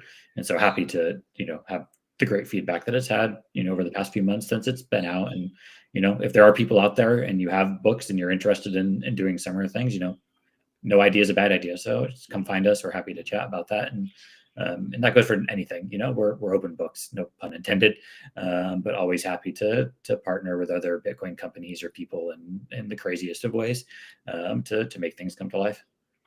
I love it. I think it's really cool because also, you know, and then you get like an expanded messaging opportunity when you have new publishers and new authors or new creatives that show up and, you know, go here, turn this and use your your characters. I mean, I think it's really neat, you know, that you guys are able to do this. And I remember, you know, you guys have so many cool things on the website for people to explore and check out. Uh, the Goodnight Bitcoin movie, oh my gosh, and the book and everything. I think it's just so cool. I want people to really get to your website and make sure that they understand, you know, come and support Shamory. Even like think about like, um, you know, if you know somebody who's pregnant, right? And they've got new babies on the way, right? Get them a little plushie and that's going to be their little buddy, you know, as they go forward. So I think it's really, really, it's so much fun what you guys are up to. And one thing we always said from the beginning is part of the reason we created these characters was, you know, we said, if nothing else, if a kid, you know, gets one of our plushies or a book, or we have baby teethers for those super young ones as well, you know, and if we do nothing else other than bring them comfort around Bitcoin because they recognize a character 5, 10, years down the line when they're older and starting to actually learn about Bitcoin in a deeper way, and they say, oh, I remember that Satoshi character when I was a kid, or that Hal character, then from our side of things, for Mallory and I, we've done our job. It's as simple as that. Just bring that, Bitcoin isn't some crazy thing out there. And, like we all know, the kids today aren't going to think that, most likely, because they're just growing up with it. Yeah. But to that end, characters can do a lot of different things as they get older, just to make them feel comfortable with something that they're learning for the first time, because they recognize something from their childhood. So it could be a t-shirt, could be a hoodie, you name it. You put that sense of comfort in the back of their heads when they're 1, 2, 3, 4, 5 years old, and see what happens when they're 15 or 20. Who knows? This would be a cool kind of longitudinal project. Is that what you'd say? Like over 25 years, to see like, ooh, how is this going to go off generationally? Obviously, Tomer, you've got a great film generational wealth. But thinking in terms of like, what's it going to look like 25, 30 years from now when your kids are having kids? Like, is this going to be part of the tradition that lives within all of our little orange This families? is where, Scott, we have to make a short animated movie of the book. Yeah. So that everyone can revisit it every now and then. Maybe make it a seasonal thing. Yep, for sure. Oh, maybe you can do like one of the things I think is always fun, because like, obviously this is the holiday season. We're here for, the holidays. There's always like those shows like Elf or whatever that it's like you look forward to once a year, that you watch every year. And that's just part of what you're doing. Yeah, Shalaz, like, do it before the film fest. Right. Okay. Well, there's a target.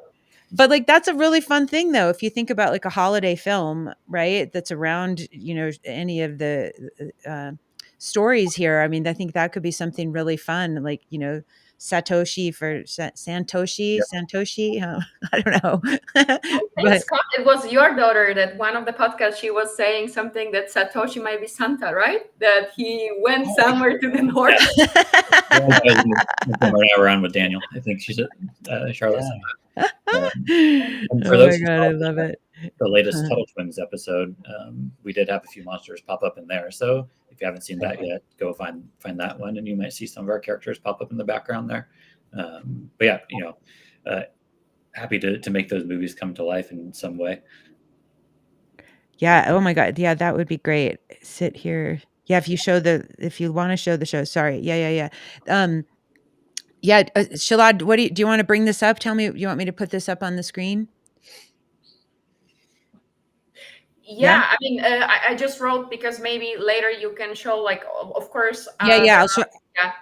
Other projects, let's say, existing, but like, for example, Shamori, some, let's say, reviews of the books or related stuff. But there's also a lot of free resources. So it's just to let everyone know that if they want to find anything Bitcoin, families, kids, created for kids, with families, I think this is a great page, because I'm not putting a lot of effort on social media. All my night hours are getting into here. So writing content, doing research, trying to aggregate as much as possible, plus publish also my own things. And music is the recent stuff. So just in case people are not still aware that there is one website for kids, for families, and co-created with them, it's this one, Bitcoin for Youth.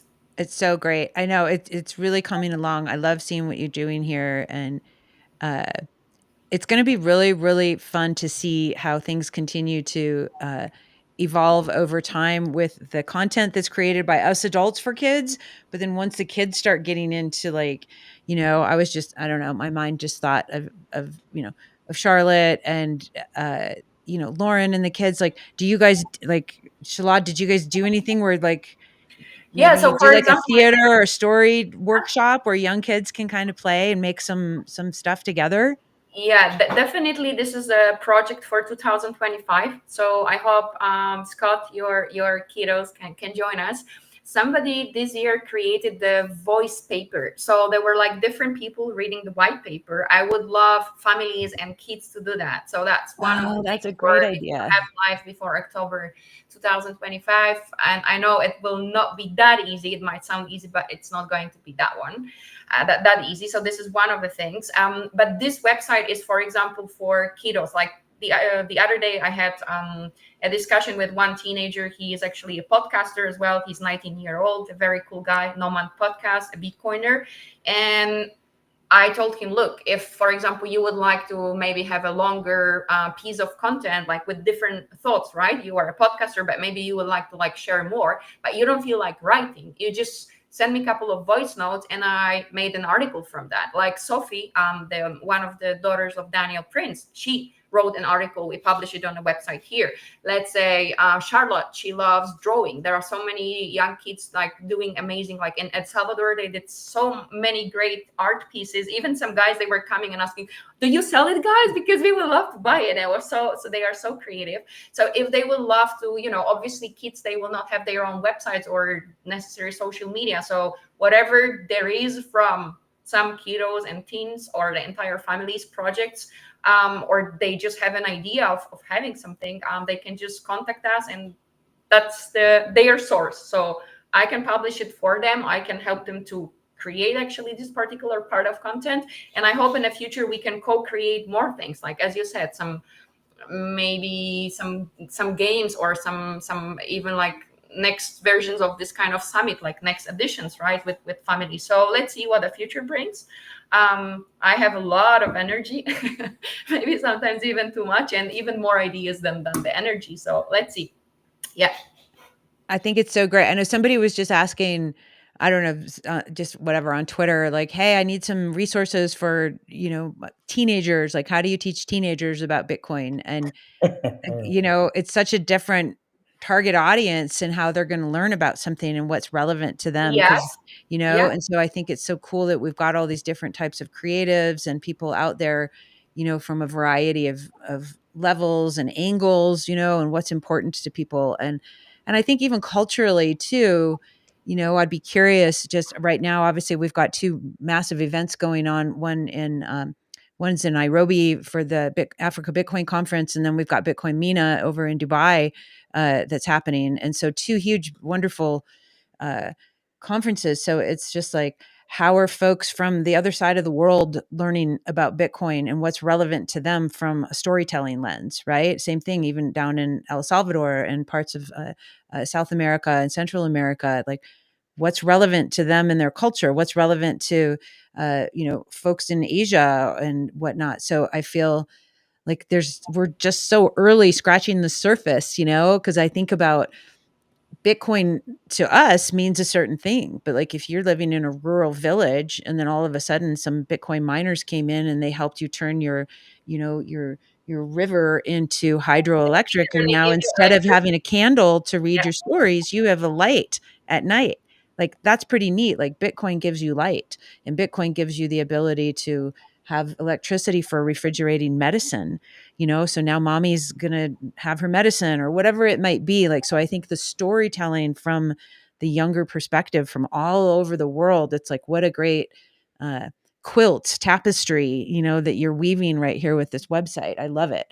So I'm so excited to hear about more, you know, and you've got Bitcoin Ikazi, right, in South Africa. And it's like their stories, I bet, are ultra remarkable. Yeah, there's the Bitcoin Babies. You were mentioning the upcoming conference. So at the beginning of December, like next week, right? So there's an amazing project. They are actually targeting like moms, young moms. They also got some of our resources. They are preparing some side event for there in El Salvador. I've met one of the most inspiring young guy. Like, okay, he's not a teenager. Like maybe he is in his late 20s.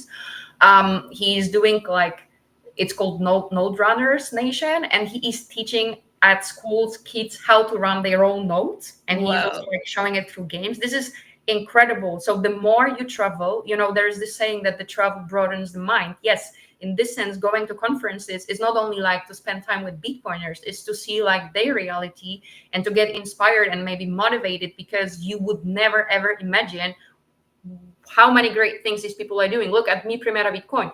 Like, we are now translating their Spanish content into English and so many other languages to learn from them. So we don't even know, in the Western hemisphere, we might sometimes think like, feel a little bit, you know, supreme, which is not true. These people are doing amazing things and maybe we can learn from them. And there are so many of family focused, kids focused initiatives all around the world. Yeah, it's like we're so early, as everybody likes to say, and again, like when you see the transformation of a young mind, like Charlotte, for example. Is Charlotte coming on? Because I really want to say hi to her. She hasn't come back on the door yet, so those will probably be soon. So If they come, I'd love to make say grand hi.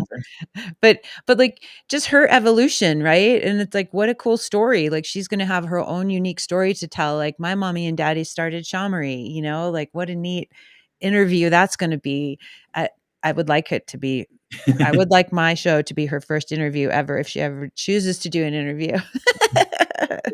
We'll make sure that happens. But like how cool, right? And you just think about like it's kind of like, Bitcoiners are, obviously it's like Satoshi's like invented fire, kind of Prometheus, right? And so it's like your parents are contributing to that, Charlotte, and so it's like what a great story she's going to get to share with, her peers and around the campfire, as it were, when we get older. So it's just, I love this stuff. It's just so cool. My heart, I get dosed up every time I talk to you guys and talk to other Bitcoiners and feel like this hope. I mean, it really is. It's like Shala, like going down to El Salvador. Well, that was your first time in El Salvador, right? Was that? Yeah. And so, you know, I told my mom, obviously I've been there a couple times to get to go to DJ and MC, and she's like, "You're gonna get killed. That's terrible. El Salvador's awful," And I was like, "Well, it's kind of changed like radically, right?" And so what would you say, just because I love El Salvador and I want to give El Salvador a plug, for people who are, oh, that's scary, I don't want to go down there. Like, what would you say to folks who might be So listening? the most dangerous thing about El Salvador is traffic jam. So I was telling that if something happens to me, it's because of the crazy drivers, and then actually it's not any different than Turkey, Greece, or Italy. So yeah. Oh, we have another. Hi, cutie. Someone just wandered into my room here. Yay. Somebody's nice and cozy and warm.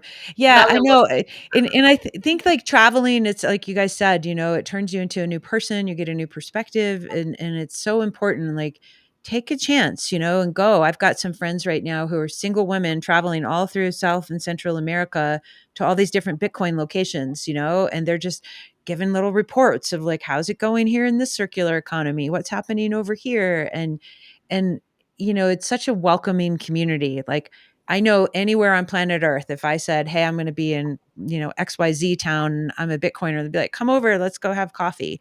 It's kind of like Burning Man. Like if you're a burner, you're like, "Oh, hey, cool, let's go listen to some music together." So yeah, but in El Salvador, locals, I'm not talking only about Bitcoiners, locals. I mean, generally Southern nations, they are like very warm naturally.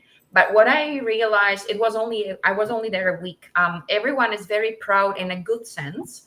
And they are so warm. And even I don't speak Spanish, like maybe my Spanish exists of like 100 words, but they will still help you. They are friendly, they are happy, but they are proud in a sense that if probably you try to attack them or do something bad, they will not attack back, but they will ignore you. They have this kind of nice way of like dignity, but they are super, super friendly. And it's safe place. I have been feeling safe everywhere I've been walking, including evenings. I know that's wonderful. And yeah, and it's like, it's not to say, don't put your seatbelt on, right? Like in the world, like be careful and look around you and have situational awareness anywhere you go on Earth. Here in Colorado, like I'm like, well, who's behind me? It's just common sense, but don't be afraid to like be an adventurer in life, and I think it's a really, really important thing. I know we've just got a few minutes left here with everybody. So Tomer, I know you got to jump. Do you want to just, give a farewell to the audience and, and thank you again so much for coming on. And I know it was last minute, so bless your heart, sweetie. For sure. I just listen, this time of year is just such a special time for families, right? And it's a time to be with your kids. And if you're an inspired Bitcoiner, don't shove Bitcoin down their throat, give them a nice path to it. And I think everything that's been talked about here today is a way to bring something that you love into the life of someone that you love without forcing it on them, right? Letting them consume things at their own pace. And so that is that's my That's my summary for today. And lots of love to all you Bitcoiners because we all love the same things. And I won't go into the details of all of them, but I'll see you all soon. And then let's just follow up, Val and Scott, in a channel afterwards about me making that donation. Awesome. Thank you so much, Tomer, and congrats. I'm excited to get my hands on that book too. I know sure. I probably, what I'm going to do is like December 20th, I'll figure something out, but I'm, whatever we raise, I'm going to be buying stuff from Shaw-Marie anyway. So, and then donating it to Toys That's for why I want you guys to figure out circle. how to make that money work best for getting that book into as many people's hands as possible. Yeah, it'll be great. All right. Aloha, Tomer. Thanks so much, brother. Aloha. I like the Aloha shirt Tomer had on too. I just noticed that. My little, But my the dog mind was is there. The dog was bundled up, and Tomer was in Hawaii. I know, right? I know. Well, it's the spirit of being there in the islands. Man, I'll tell you what, when we lived on Maui for 4 years, the Hawaiians like know how to celebrate Christmas. They go nuts. Like everyone's front yard is just like full on decorations and scenes and nativity stuff. It's always fun to go cruise around all the neighborhoods and see, it's better than it's like Halloween's a huge deal there too. And like Christmas is really fun because it's just like, it's fun to celebrate with, palm trees. I love it. Well, so what do you guys have got going on for the next couple of months? Do you have any conferences or events where people can come find you? So for us, the next event at this point in time would be Vegas Cool. in May, which sounds far away, but it really isn't. Actually, Charlotte was just asking about it this morning. Wow. And so that's the next one we plan to physically be at. Cool. And then, for people out there, if you are throwing events, whether it's a meetup or a conference or anything in between, and it's something that, we can't physically be at, but you want our products there, reach out. There's different ways we can go about making that happen to make sure that, even though we can't be there, the monsters can make their way to wherever you are. So sometimes that's a little easier. And, one day we'll start being able to travel around the world to get to some of these places even better. Can we get I don't know, do you know about the space in Denver that opened up? I do. I know a little bit about it from Tatum and his partner, but yeah, getting some stuff there would be great. That would be great. Yeah. I'm going to start hosting this coming Tuesday. We're going to start doing the second Tuesday of every month. We're doing a women's, women in Bitcoin just meet up so women can come. And so I'm also going to host some Bitcoin for families and get the moms. So I think it'd be really great to have some stuff that they could touch and buy. So if there's any consignment or something that you want to send a box over and then have the space, because we're definitely focusing on doing some more family friendly events. There's a really cool school that's right adjacent to the building. So I thought that would be a cool after school thing to get kids to come over and do a little Bitcoin workshop or something. I don't know. I'm working with Joel just on some ideas. He's the events guy there. So we'll talk offline on that. Sure. And and shout out to Denver Space. So it's really cool. It's I'm so excited. These guys have just completely nailed it there. What about you, Shala? I know you guys have got the Bitcoin Film Fest coming up in May. Tell everybody about that. Yeah, so May 22nd to 25th, 2025, Warsaw, Poland. As always, the unique building in the center built by Stalin, and we are running a Bitcoin events there, which is extra exciting. So yeah, probably from January on, I will be super busy working on that one. Everyone is more than welcome. Warsaw is not that far when you think about it. Nice location, weather will be amazing, and it's not conference, which is very important to mention. It is a culturally the cultural event. You have screenings, parties. We will also include this year Pizza Day. So this is what's in my roadmap, at least for 2025, but I will still continue working on the Bitcoin Junior Club. I just started playing with music, video clips, and I think this is also a fun way to educate families or to inspire even entire families how they can spend time together with some Bitcoin Nostr themed vibe in the background. I will work on that project still in my night hours, and then let's see whatever comes extra. It's so cool. I love, I got to go to the Bitcoin Film Fest on the bookend of Bitcoin Atlantis in Madeira, and it was so cool, right? And I just think it's so neat because, again, it's just we have the opportunities to go to these conferences or these festivals or these experiences, and you're either like, yeah, I gravitate towards, all the charts and the graphs and the numbers and how this is going to affect my clients' portfolios, and then you've got, what's the art stuff going on over here? And how is the storytelling in all these different ways? Like, so I learned so much at that event just because of the people's projects, about like what's going on in Africa and what's happening in different parts of the world. And so to me, it felt really like it's so valuable to have multimedia and to have the culture part there. And I know I my first Bitcoin conference was in 2022, I think, or 2021? No, 2022. And it was in Miami. And I remember I was listening to some Bitcoin mining talk, blah, blah, blah. And the next panel was about the Bitcoin memers. And I was just like, okay, I'm whatever. And I started walking out, and then I was like, nah, just sit down, relax.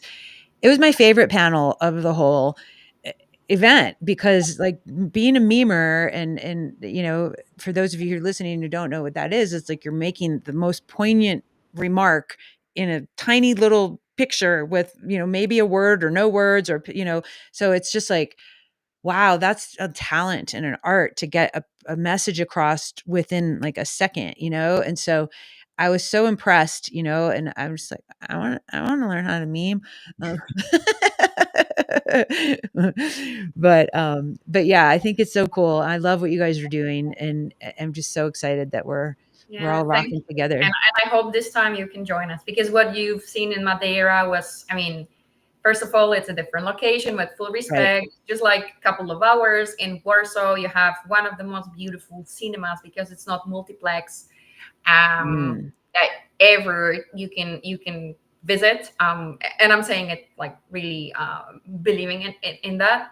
Extra, you have a lot of parties, discussions, not panels, and books and everything that is all around culture. And we have even like the, let's say, like Oscars, we have this golden rabbits with like voting, and like the best movies are winning also some awards. So it's like little cans, you say it cans, right? Yeah, yeah, but less poshy, with freedom true related movies, which are not only documentaries recently, and I'm super happy about it. And the best parties ever, like at least three different parties. So yeah. I want to come. I'll come DJ, speak, do whatever you guys want me to do. So I've got to get a sponsor to get my butt out there. So we'll go. Shamar, are you going to have Shamery out there, Scott? Like, are you going to get some of your, some of your... Happy to, get stuff over there, wherever. It's easier to put those in the mail than us, but yeah, we will talk to Scott. Like Scott, for example, like their staff was present in El Salvador as well. Yeah. So sometime before the conference, even not knowing that I'm going there, I ordered some of their books and I think the pins as well. And then later we produced some stickers together. So Shamery was there. Present, like not in person, but the monsters. Not all the monsters are scary, I called it, and kids love it as well as some kind of workshop. So yeah.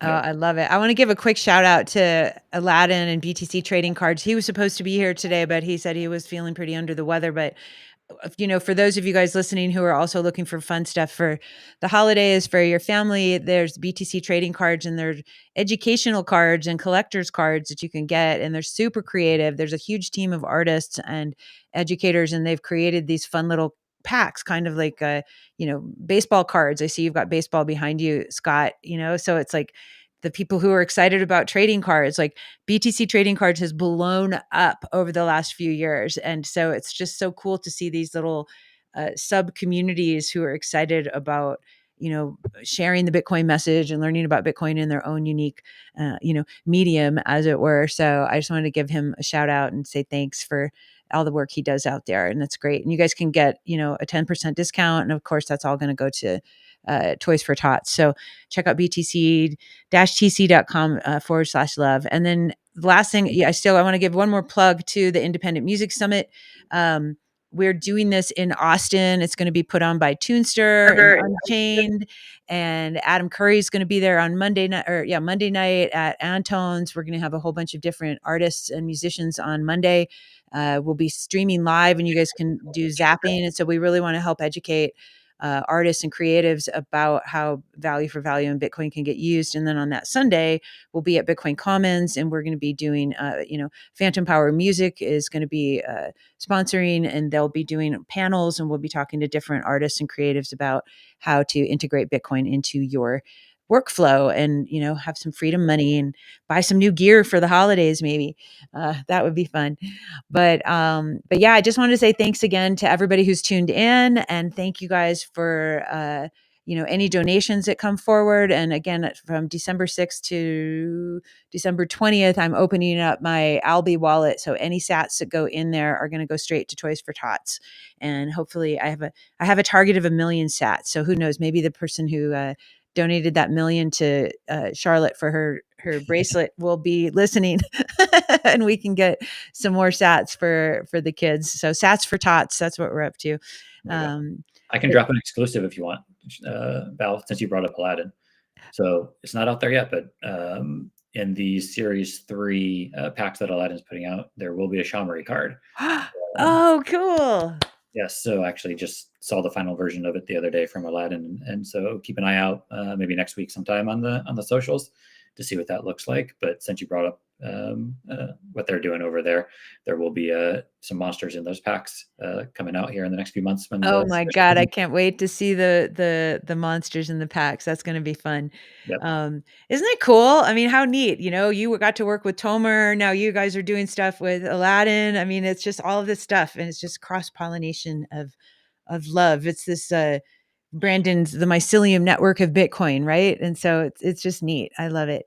Well, I just want to say thank you both so much for taking your Saturday afternoon and morning with me and the audience and sharing what you're up to. And I really hope that everybody who's listening, gets something out of this experience. And, you can always reach out to any of us on our socials, on our websites. Like, I know all of us are always excited to talk Bitcoin and share wisdom and answer questions. So thanks again.